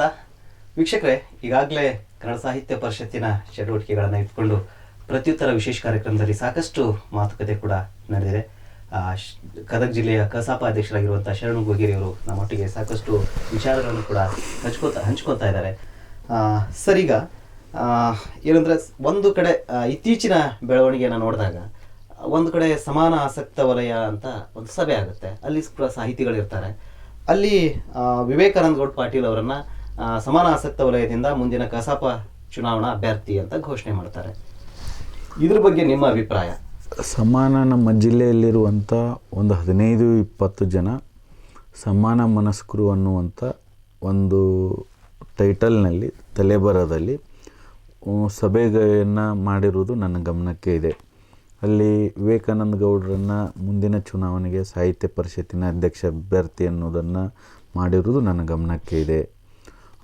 ಅದನ್ನು ನಾನು ಗೌರವಿಸ್ತೇನೆ. ಇವತ್ತು ಪ್ರಜಾಪ್ರಭುತ್ವ ವ್ಯವಸ್ಥೆಯಲ್ಲಿ ಯಾರು ಬೇಕಾದರೂ ಚುನಾವಣೆಗೆ ನಿಲ್ಬೋದು. ನನ್ನ ಆಲೋಚನೆ ಏನು ಅಂದ್ರೆ, ಕೇವಲ 15-20 ಜನ ಕೂಡಿ ಒಬ್ಬರನ್ನ ಅಭ್ಯರ್ಥಿ ಅಂತ ಸಮಾನ ಮನಸ್ಕರು ಅನ್ನುವಂಥ ಹೆಸರಿನೊಳಗೆ ಮಾಡಲಾರ್ದೆ ಇನ್ನೂ ವ್ಯಾಪಕವಾಗಿ ಮಾಡಬೇಕಾಗಿತ್ತು. ಅದಕ್ಕಾಗಿಯೇ ಅವರಲ್ಲಿ ತಪ್ಪನ್ನು ಮಾಡಿದ್ದರಿಂದಲೇ ನಾನು 13ನೇ ತಾರೀಕಿಗೆ ಗದಗ ಜಿಲ್ಲೆಯಲ್ಲಿರುವಂಥ ಹಿರಿಯ ಸಾಹಿತಿಗಳ, ಎಲ್ಲ ಸಂಘಟನೆಗಳ ಪದಾಧಿಕಾರಿಗಳ ಮತ್ತು ಸಂಘಟಕರ ಸಭೆಯನ್ನು ಕರೆದೀನಿ. ನಮ್ಮ ಜಿಲ್ಲೆಯಲ್ಲಿರುವಂಥ ಎಲ್ಲ ತಾಲೂಕುಗಳಿಂದ ಸಾಹಿತಿಗಳು, ವಿವಿಧ ಪದಾಧಿಕಾರಿಗಳು, ಪ್ರಾಥಮಿಕ ಶಾಲಾ ಸಂಘಟನೆ, ಪ್ರೌಢಶಾಲಾ ಶಿಕ್ಷಕರ ಸಂಘಟನೆ, ಸರ್ಕಾರಿ ನೌಕರ ಸಂಘ, ತಾಲೂಕು ಕನ್ನಡ ಸಾಹಿತ್ಯ ಪರಿಷತ್ನ ಎಲ್ಲ ತಾಲೂಕು ಘಟಕಗಳ ಅಧ್ಯಕ್ಷರು, ಮಾಜಿ ಅಧ್ಯಕ್ಷರು ಮತ್ತು ಏನು ಸಮಾನ ಮನಸ್ಕರು ಅಂತ ಕೂಡ್ಯಾರಲ್ಲ, ಅವರನ್ನು ಆ ಸಭೆಗೆ ಕರಿತೀನಿ. ಅವರು ತಮ್ಮ ಆಲೋಚನೆಗಳನ್ನು, ಅಭಿಪ್ರಾಯಗಳನ್ನು ಹಂಚ್ಕೋಬೋದು. ಮುಕ್ತ ಅವಕಾಶ. ನನ್ನ ಉದ್ದೇಶ ಇಷ್ಟೇ. ಕೇವಲ 15-20 ಜನ ಕೂಡಿ ಒಬ್ಬರನ್ನ ಅಭ್ಯರ್ಥಿ ಅಂತ ಘೋಷಣೆ ಮಾಡಲಾರ್ದೆ ನಮ್ಮ ಜಿಲ್ಲೆಯೊಳಗೆ 6,000ಕ್ಕಿಂತ ಹೆಚ್ಚು ಆಜೀವ ಸದಸ್ಯರದರ ಎಲ್ಲರನ್ನೂ ಅಭಿಪ್ರಾಯವನ್ನು ಕೇಳಬೇಕು. ಅವರು ಮಾಡಿದಂಥ ತಪ್ಪನ್ನು ನಾನು ಮಾಡಲಿಕ್ಕೆ ಹೋಗಲ್ಲ. ನಮ್ಮ ಜಿಲ್ಲೆಯಲ್ಲಿರುವಂಥ ಎಲ್ಲ ಹಿರಿಯರನ್ನೂ ಒಂದು ವೇದಿಕೆಗೆ ತರ್ತೀನಿ. ಎಲ್ಲ ಕನ್ನಡ ಪರ ಸಂಘಟನೆಗಳವರಿರಲಿ, ವಿವಿಧ ಸಂಘಟನೆಗಳವರಿರಲಿ, ನೌಕರ ಸಂಘಟನೆಗಳವರಿರಲಿ, ಎಲ್ಲರನ್ನೂ ನಾವು ಒಂದು ವೇದಿಕೆ ತಂದು ವಿಶ್ವಾಸಕ್ಕೆ ತೆಗೆದುಕೊಂಡು ಅವ್ರು ಯಾರು ಚುನಾವಣೆಗೆ ನಿಂದಿರಬೇಕು ಅಂತಾರ ನಾವು ಅವ್ರನ್ನ ಚುನಾವಣೆಗೆ ಮಾಡುವಂಥ ಕೆಲಸವನ್ನು ನಾವು ಮಾಡ್ತೀವಿ. ಇಲ್ಲಿ ಒಂದು ಕಡೆ 13ನೇ ತಾರೀಕಿಗೆ ನೀವು ಸಭೆಯನ್ನು ಕರೆದಿದ್ದೀರಿ, ಮತ್ತೊಂದು ಕಡೆ ಸಮಾನ ಆಸಕ್ತ ವಲಯ ಸಭೆಯನ್ನ ಮಾಡಿ ಅಧಿಕೃತವಾಗಿ ಅಭ್ಯರ್ಥಿಯ ಘೋಷಣೆಯನ್ನ ಮಾಡಿದ್ದಾರೆ. ಇನ್ನು ಮಗದೊಂದು ಕಡೆ ಸರ್ಕಾರಿ ನೌಕರರೇ ಈ ಬಾರಿ ಕಸಾಪ ಚುನಾವಣೆಗೆ ಬೇಡ, ಯಾಕಂದ್ರೆ ಅವರು ಒಂದು ಸೀಮಿತ ಕ್ಷೇತ್ರಕ್ಕೆ ಸೀಮಿತ ಆಗಿಬಿಡ್ತಾರೆ. ಯಾವತ್ತು ಬಹಿರಂಗವಾಗಿ ಯಾವುದೇ ಹೋರಾಟಗಳೊಳಗೆ ಅವರು ಭಾಗಿಯಾಗೋದಕ್ಕೆ ಆಗೋದಿಲ್ಲ, ಕೆಲವೊಂದಿಷ್ಟು ಅವರಿಗೆ ಕಟ್ಟುಪಾಡುಗಳು ಇರೋದ್ರಿಂದಾಗಿ ಇವ್ರು ಹೇಗೆ ಕನ್ನಡ ಕಟ್ಟೋದಕ್ಕೆ ಸಾಧ್ಯ ಅನ್ನುವಂಥ ಅಭಿಪ್ರಾಯ ಕೂಡ ವ್ಯಕ್ತವಾಗಿದೆ. ಈ ಮಾತನ್ನು ನಮ್ಮ ಜಿಲ್ಲೆಯಲ್ಲಿರುವಂಥ ಹಿರಿಯ ಸಾಹಿತಿಗಳು, ನಮಗೆಲ್ಲ ಮಾರ್ಗದರ್ಶಕರು, ನಾನು ಅಪಾರವಾಗಿ ನಂಬಿರುವಂಥ ಶ್ರೀಯುತ ಡಿ ವಿ ಬಡಿಗೇರವರು ಈ ಮಾತನ್ನು ಹೇಳ್ಯಾರ. ಶ್ರೀಯುತ ಡಿ ವಿ ಬಡಿಗೇರವರು ನಮ್ಮ ಜಿಲ್ಲೆಯ ಸಾಹಿತ್ಯ ಪರಿಷತ್ತಿನ ಇತಿಹಾಸದೊಳಗೆ 2 ಅವಧಿಗೆ ಗೌರವ ಕಾರ್ಯದರ್ಶಿಗಳಾಗಿ ಒಳ್ಳೆಯ ಕೆಲಸ ಮಾಡ್ಯಾರ. ಅವರು ಗೌರವ ಕಾರ್ಯದರ್ಶಿಗಳಾಗಿ ಕೆಲಸ ಮಾಡಿದಾಗ ಅವರು ಸರ್ಕಾರಿ ನೌಕರರು ಇದ್ದರೋ ಇಲ್ಲೋ ಅನ್ನೋದನ್ನು ದಯವಿಟ್ಟು ಅವರು ಆತ್ಮಾವಲೋಕನವನ್ನು ಮಾಡಿಕೊಳ್ಬೇಕು. ಅವರು ಸರ್ಕಾರಿ ನೌಕರರೇ ಇದ್ದರು. ಮತ್ತೊಂದು ವಿಷಯ ಏನಂದ್ರೆ, ಭಾರತ ದೇಶದ ಸಂವಿಧಾನ ಕಾನೂನಿನ ಮುಂದೆ ಎಲ್ಲರೂ ಸಮಾನರು. ಹೆಣ್ಣುಮಕ್ಕಳು, ಗಂಡುಮಕ್ಕಳು, ಬಡವರು, ಶ್ರೀಮಂತರು, ಸರ್ಕಾರಿ ನೌಕರರು ಅನ್ನುವಂಥದ್ದಿಲ್ಲ. ಇವತ್ತು 1905 ನಾಲ್ವಡಿ ಕೃಷ್ಣರಾಜ ಒಡೆಯರು, ಸರ್ ಎಂ ವಿಶ್ವೇಶ್ವರಯ್ಯನವರು ಸ್ಥಾಪಿಸಿದಂಥ ಕಟ್ಟಿದಂಥ ಪರಿಷತ್ತು ಕನ್ನಡ ಸಾಹಿತ್ಯ ಪರಿಷತ್ತು. ಈ ಪರಿಷತ್ತಿನ ಬಯಲಾದೊಳಗೆ ಸರ್ಕಾರಿ ನೌಕರರು ಅಥವಾ ನೌಕರರಲ್ಲದವ್ರು ನಿಂದಿರಬೇಕು ಅನ್ನುವಂಥ ಯಾವುದೇ ವಿಷಯಗಳು ಇಲ್ಲ. ಪ್ರಜಾಪ್ರಭುತ್ವ ವ್ಯವಸ್ಥೆ ಇದು. ಈ ಪ್ರಜಾಪ್ರಭುತ್ವ ವ್ಯವಸ್ಥೆಯೊಳಗೆ ಕಾನೂನುಗಳು ಮುಖ್ಯ. ಆ ಕಾನೂನಿನ ಮುಂದೆ ಸರ್ಕಾರಿ ನೌಕರರು ಅಥವಾ ನೌಕರರಲ್ಲ ಅನ್ನುವಂಥದ್ದು ಪ್ರಶ್ನೆ ಇರುವುದರಿಂದ ಇದು ಚರ್ಚಾ ವಿಷಯ ಅಲ್ಲ ನನ್ನ ದೃಷ್ಟಿಯೊಳಗೆ. ಮತ್ತೊಂದು ಏನಂದರೆ, ಇವತ್ತು ನಾನು ಸಾಹಿತ್ಯ ಪರಿಷತ್ತಿನ ಅಧ್ಯಕ್ಷನಾಗಿ ಯಾವ ಕೆಲಸಗಳನ್ನು ಮಾಡಿಲ್ಲ. ಕೇವಲ ಒಂದು ರಸ್ತೆಯಲ್ಲಿ ನಿಂತು ಹೋರಾಟ ಮಾಡಿದರೆ ಸಾಹಿತ್ಯ ಪರಿಷತ್ತಿನ ಕೆಲಸಗಳು ಆಗ್ತವೆ ಅನ್ನುವಂಥ ಭ್ರಮೆ ನಮ್ಮಲ್ಲಿ ಇಲ್ಲ. ಇವತ್ತು ಭವನಗಳಾಗಬೇಕು, ಹೆಚ್ಚು ಹೆಚ್ಚು ಸೃಜನಾತ್ಮಕವಾದಂಥ ಕೆಲಸಗಳಾಗಬೇಕು ಅಂತಂದ್ರೆ ಅವರು ಸರ್ಕಾರಿ ನೌಕರೇ ಇರಲಿ, ಇಲ್ದವರೇ ಇರಲಿ, ಆ ವ್ಯಕ್ತಿಯ ಸಾಮರ್ಥ್ಯ, ಇವತ್ತು ಶರಣು ಗೋಗೇರಿಯವರ ಸಾಮರ್ಥ್ಯ ಏನು ಅನ್ನುವಂಥದ್ದು ಜಿಲ್ಲೆಯ ಜನರಿಗೆ ಗೊತ್ತಿದೆ. ಶರಣು ಗೋಗೇರಿಯವರ ಕರ್ತೃತ್ವ ಶಕ್ತಿ ಏನು, ಆತ ನಡೆದು ಬಂದಂಥ ಟ್ರ್ಯಾಕ್ ರೆಕಾರ್ಡ್ ಏನು, ಎಷ್ಟು ಕಷ್ಟಪಟ್ಟನ, ಯಾವ್ಯಾವ ಸಂಸ್ಥೆಗಳಲ್ಲಿ ಕೆಲಸ ಮಾಡಿನ ಎಲ್ಲ ಸಂಸ್ಥೆಗಳನ್ನು ಕೆಲಸ ಮಾಡುವಂಥ ಹಿನ್ನೆಲೆ ಹೊಂದಿರೋದ್ರಿಂದ ಇವತ್ತು ಸಾಹಿತ್ಯ ಪರಿಷತ್ತಿಗೆ ನೌಕರರು ಅಥವಾ ನೌಕರರಲ್ಲ ಅನ್ನುವಂಥ ಪ್ರಶ್ನೆ ಉದ್ಭವಿಸುವುದೇ ಇಲ್ಲ. ಸರಿ, ಏನಿಲ್ಲ. ಈಗ ಒಂದು ಕಡೆ ಶರಣು ಗೋಗೇರಿಯವರ ಮೂಲ ವೃತ್ತಿ ಅಂದರೆ ಸರ್ಕಾರಿ ವೃತ್ತಿ ಒಳಗಿದ್ದಾರೆ. ಅದಾದ ನಂತರ ಕನ್ನಡ ಮತ್ತು ಸಂಸ್ಕೃತಿ ಇಲಾಖೆಯ ಹೊಣೆಯನ್ನು ಹೊತ್ತುಕೋತಾರೆ. ಆಮೇಲೆ ಪ್ರವಾಸೋದ್ಯಮ ಇಲಾಖೆಯ ಜವಾಬ್ದಾರಿಯನ್ನು ತೆಗೆದುಕೊಳ್ತಾರೆ. ಇಷ್ಟೆಲ್ಲ ವೃತ್ತಿಯನ್ನು ನಿಭಾಯಿಸೋದ್ರೊಳಗಾಗಿ ಅವರು ಸಾಹಿತ್ಯ ಪರಿಷತ್ತಿನ ಚಟುವಟಿಕೆಗಳನ್ನು ಸಂಪೂರ್ಣವಾಗಿ ಸಮರ್ಪಕವಾಗಿ ಮಾಡುವಲ್ಲಿ ಅದು ಕೂಡ ಅವರಿಗೆ ಹಿನ್ನಡೆ ಆಯಿತೋ ಏನೋ ಅನ್ನುವಂಥ ಅಭಿಪ್ರಾಯ ಕೂಡ ವ್ಯಕ್ತವಾಗಿದೆ. ಇಲ್ಲಿ 2 ವಿಷಯಗಳನ್ನು ನಿಮ್ಮ ಗಮನಕ್ಕೆ ತರಲಿಕ್ಕೆ ಬಯಸ್ತೇನೆ. ಮೊದಲನೇದೇನು ಅಂತಂದ್ರೆ, ನಾನು ಮೇವುಂಡಿ ಪ್ರೌಢಶಾಲೆಯನ್ನು ವಿಶ್ವವಿದ್ಯಾಲಯ ಮಟ್ಟದೊಳಗೆ ಕಟ್ಟಿದ್ದೆ. ಅಲ್ಲಿ 2015ನೇ ಇಸ್ವಿಯೊಳಗೆ ಮಾನ್ಯ ಜಿಲ್ಲಾಧಿಕಾರಿಗಳಾದಂಥ ಪ್ರಸನ್ನ ಕುಮಾರ್ ಸಾಹೇಬರು, ಆಗಿನ ಜಿಲ್ಲಾ ದಿವಾನಿ ನ್ಯಾಯಾಧೀಶರಾಗಿದ್ದಂಥ ನರೇಂದ್ರ ಕುಮಾರ್ ಗುನ್ಕಿ ಅನ್ನುವಂಥ ಜಡ್ ಸಾಹೇಬರು ನನಗೆ ಅತ್ಯುತ್ತಮ ಪರಿಸರ ಮಿತ್ರ ಶಾಲೆ ಅಂತೇಳಿ 20,000 ರೂಪಾಯಿ ಬಹುಮಾನವನ್ನು ಕೊಟ್ಟರು. ಅಂದರೆ ನನ್ನ ಕೆಲಸವನ್ನು ಅವರು ಗುರುತಿಸಿದರು. ಆ ಕೆಲಸವನ್ನು ನೋಡಿಯೇ ನನಗೆ ಕನ್ನಡ ಮತ್ತು ಸಂಸ್ಕೃತಿ ಇಲಾಖೆ ಮತ್ತು ಪ್ರವಾಸೋದ್ಯಮ ಇಲಾಖೆಯ ಚಾರ್ಜನ್ನು ಕೊಟ್ಟರು. ಇವತ್ತು ತಾವು ತಮಗೆ ಅಂಕಿ ಅಂಶಗಳನ್ನು ನಾನು ನೀಡ್ತೇನೆ. ಇವತ್ತು ಕನ್ನಡ ಮತ್ತು ಸಂಸ್ಕೃತಿ ಇಲಾಖೆದು ಮೊದಲನೇದಾಗಿ ಚರ್ಚೆಗೆ ತೆಗೆದುಕೊಳ್ಳೋಣ. ಕನ್ನಡ ಮತ್ತು ಸಂಸ್ಕೃತಿ ಇಲಾಖೆ ಒಂದು 100 ವರ್ಷದಲ್ಲಿ ಗದಗ ಜಿಲ್ಲೆಗೆ ಎಷ್ಟು ಸಾಂಸ್ಕೃತಿಕ ಭವನಗಳಾಗ್ಯಾವು ಅನ್ನೋದನ್ನು ತಾವು ಯೋಚನೆ ಮಾಡಿದರೆ ಕೇವಲ 8-9. ನಾನು ಕನ್ನಡ ಮತ್ತು ಸಂಸ್ಕೃತಿ ಇಲಾಖೆ ಸಹಾಯಕ ನಿರ್ದೇಶಕನಾಗಿದ್ದಾಗ ಮಾನ್ಯ ಸಚಿವರ, ಮಾನ್ಯ ಇಲಾಖೆಯ ನಿರ್ದೇಶಕರ, ಮಾನ್ಯ ಶಾಸಕರ ವಿಶ್ವಾಸಕ್ಕೆ ತೆಗೆದುಕೊಂಡು ಸುಮಾರು 60 ಸಾಂಸ್ಕೃತಿಕ ಭವನಗಳನ್ನು ನನ್ನ ಅವಧಿಯೊಳಗೆ ಕಟ್ಟಿಸಿ ಉದ್ಘಾಟನೆ ಮಾಡುವಂಥ ಕೆಲಸವನ್ನು ನಾನು ಮಾಡೀನಿ. ಪ್ರವಾಸೋದ್ಯಮ ಇಲಾಖೆಯಿಂದ ಬಸವೇಶ್ವರ ಮೂರ್ತಿಗೆ ಮಾತ್ರ ಹಣ ಬಂದಿತ್ತು. ನಾನು ಪ್ರವಾಸೋದ್ಯಮ ಇಲಾಖೆ ಸಹಾಯಕ ನಿರ್ದೇಶಕನಾದ ನಂತರ ಇವತ್ತು ಜಿಲ್ಲೆಯ ಸುಮಾರು ಒಂದು 30-40 ಕೋಟಿ ರೂಪಾಯಿ ಯಾತ್ರೆ ನಿವಾಸಗಳನ್ನು ನಾವು ಕಟ್ಟೀವಿ. ಹೇಳ್ಕೊತ ಹೋದ್ರೆ ಭಾಳ ಇಲ್ಲ, ಆ ಇಲಾಖೆಯೊಳಗೆ ನಿಮ್ಮ ಕೊಡುಗೆ ಇದೆ, ನಿಮ್ಮ ಪಾತ್ರ ಇದೆ, ನಿಮ್ಮ ಪರಿಶ್ರಮ ಇದೆ. ಅಂದ್ರೆ ಆ ಜವಾಬ್ದಾರಿಗಳು ಹೆಚ್ಚಾದಾಗ ಸಾಹಿತ್ಯ ಪರಿಷತ್ತಿನ ಚಟುವಟಿಕೆಗಳಿಗೆ ಏನಾದರೂ ಹಿನ್ನಡೆ ಆಯ್ತಾ ಅನ್ನೋ ಈಗಿದು ಒಂದು ಭಾಗ ಹೇಳಿದೆ. ಈಗ ಎರಡನೇ ಭಾಗ ಸಾಹಿತ್ಯ ಪರಿಷತ್ತಿಗೆ ಬರ್ತೀನಿ. ಸಾಹಿತ್ಯ ಪರಿಷತ್ತಿಗೂ ಕನ್ನಡ ಮತ್ತು ಸಂಸ್ಕೃತಿ ಇಲಾಖೆಗೂ ಲಿಂಕ್ ಐತಿ. ಕನ್ನಡ ಸಾಹಿತ್ಯ ಪರಿಷತ್ತಿಗೂ ಮತ್ತು ಪ್ರವಾಸೋದ್ಯಮ ಇಲಾಖೆಗೂ ಲಿಂಕ್ ಐತಿ. ಅವುಗಳನ್ನು ನಾನು ಪರಿಷತ್ತಿಗೆ ಬಳಸಿಕೊಂಡು ಹೆಚ್ಚು ಕೆಲಸ ಮಾಡಿದ್ದರಿಂದಲೇ ಇವತ್ತು ನನ್ನ ಅವಧಿಯೊಳಗೆ 15 ಜಿಲ್ಲೆಗಳಲ್ಲಿ ಆಗಬಹುದಾದಂಥ ಕೆಲಸಗಳು ನಮ್ಮ ಜಿಲ್ಲೆಯಲ್ಲಿ ಆಗ್ಯಾವು. ಉದಾಹರಣೆ ನೀವು ಇದನ್ನು ರಿಯಾಲಿಟಿ ಚೆಕ್ ಮಾಡಿರಿ. ರೋಣ ತಾಲೂಕನ್ನು ಒಂದು ರಿಯಾಲಿಟಿ ಚೆಕ್ ಮಾಡಿರಿ.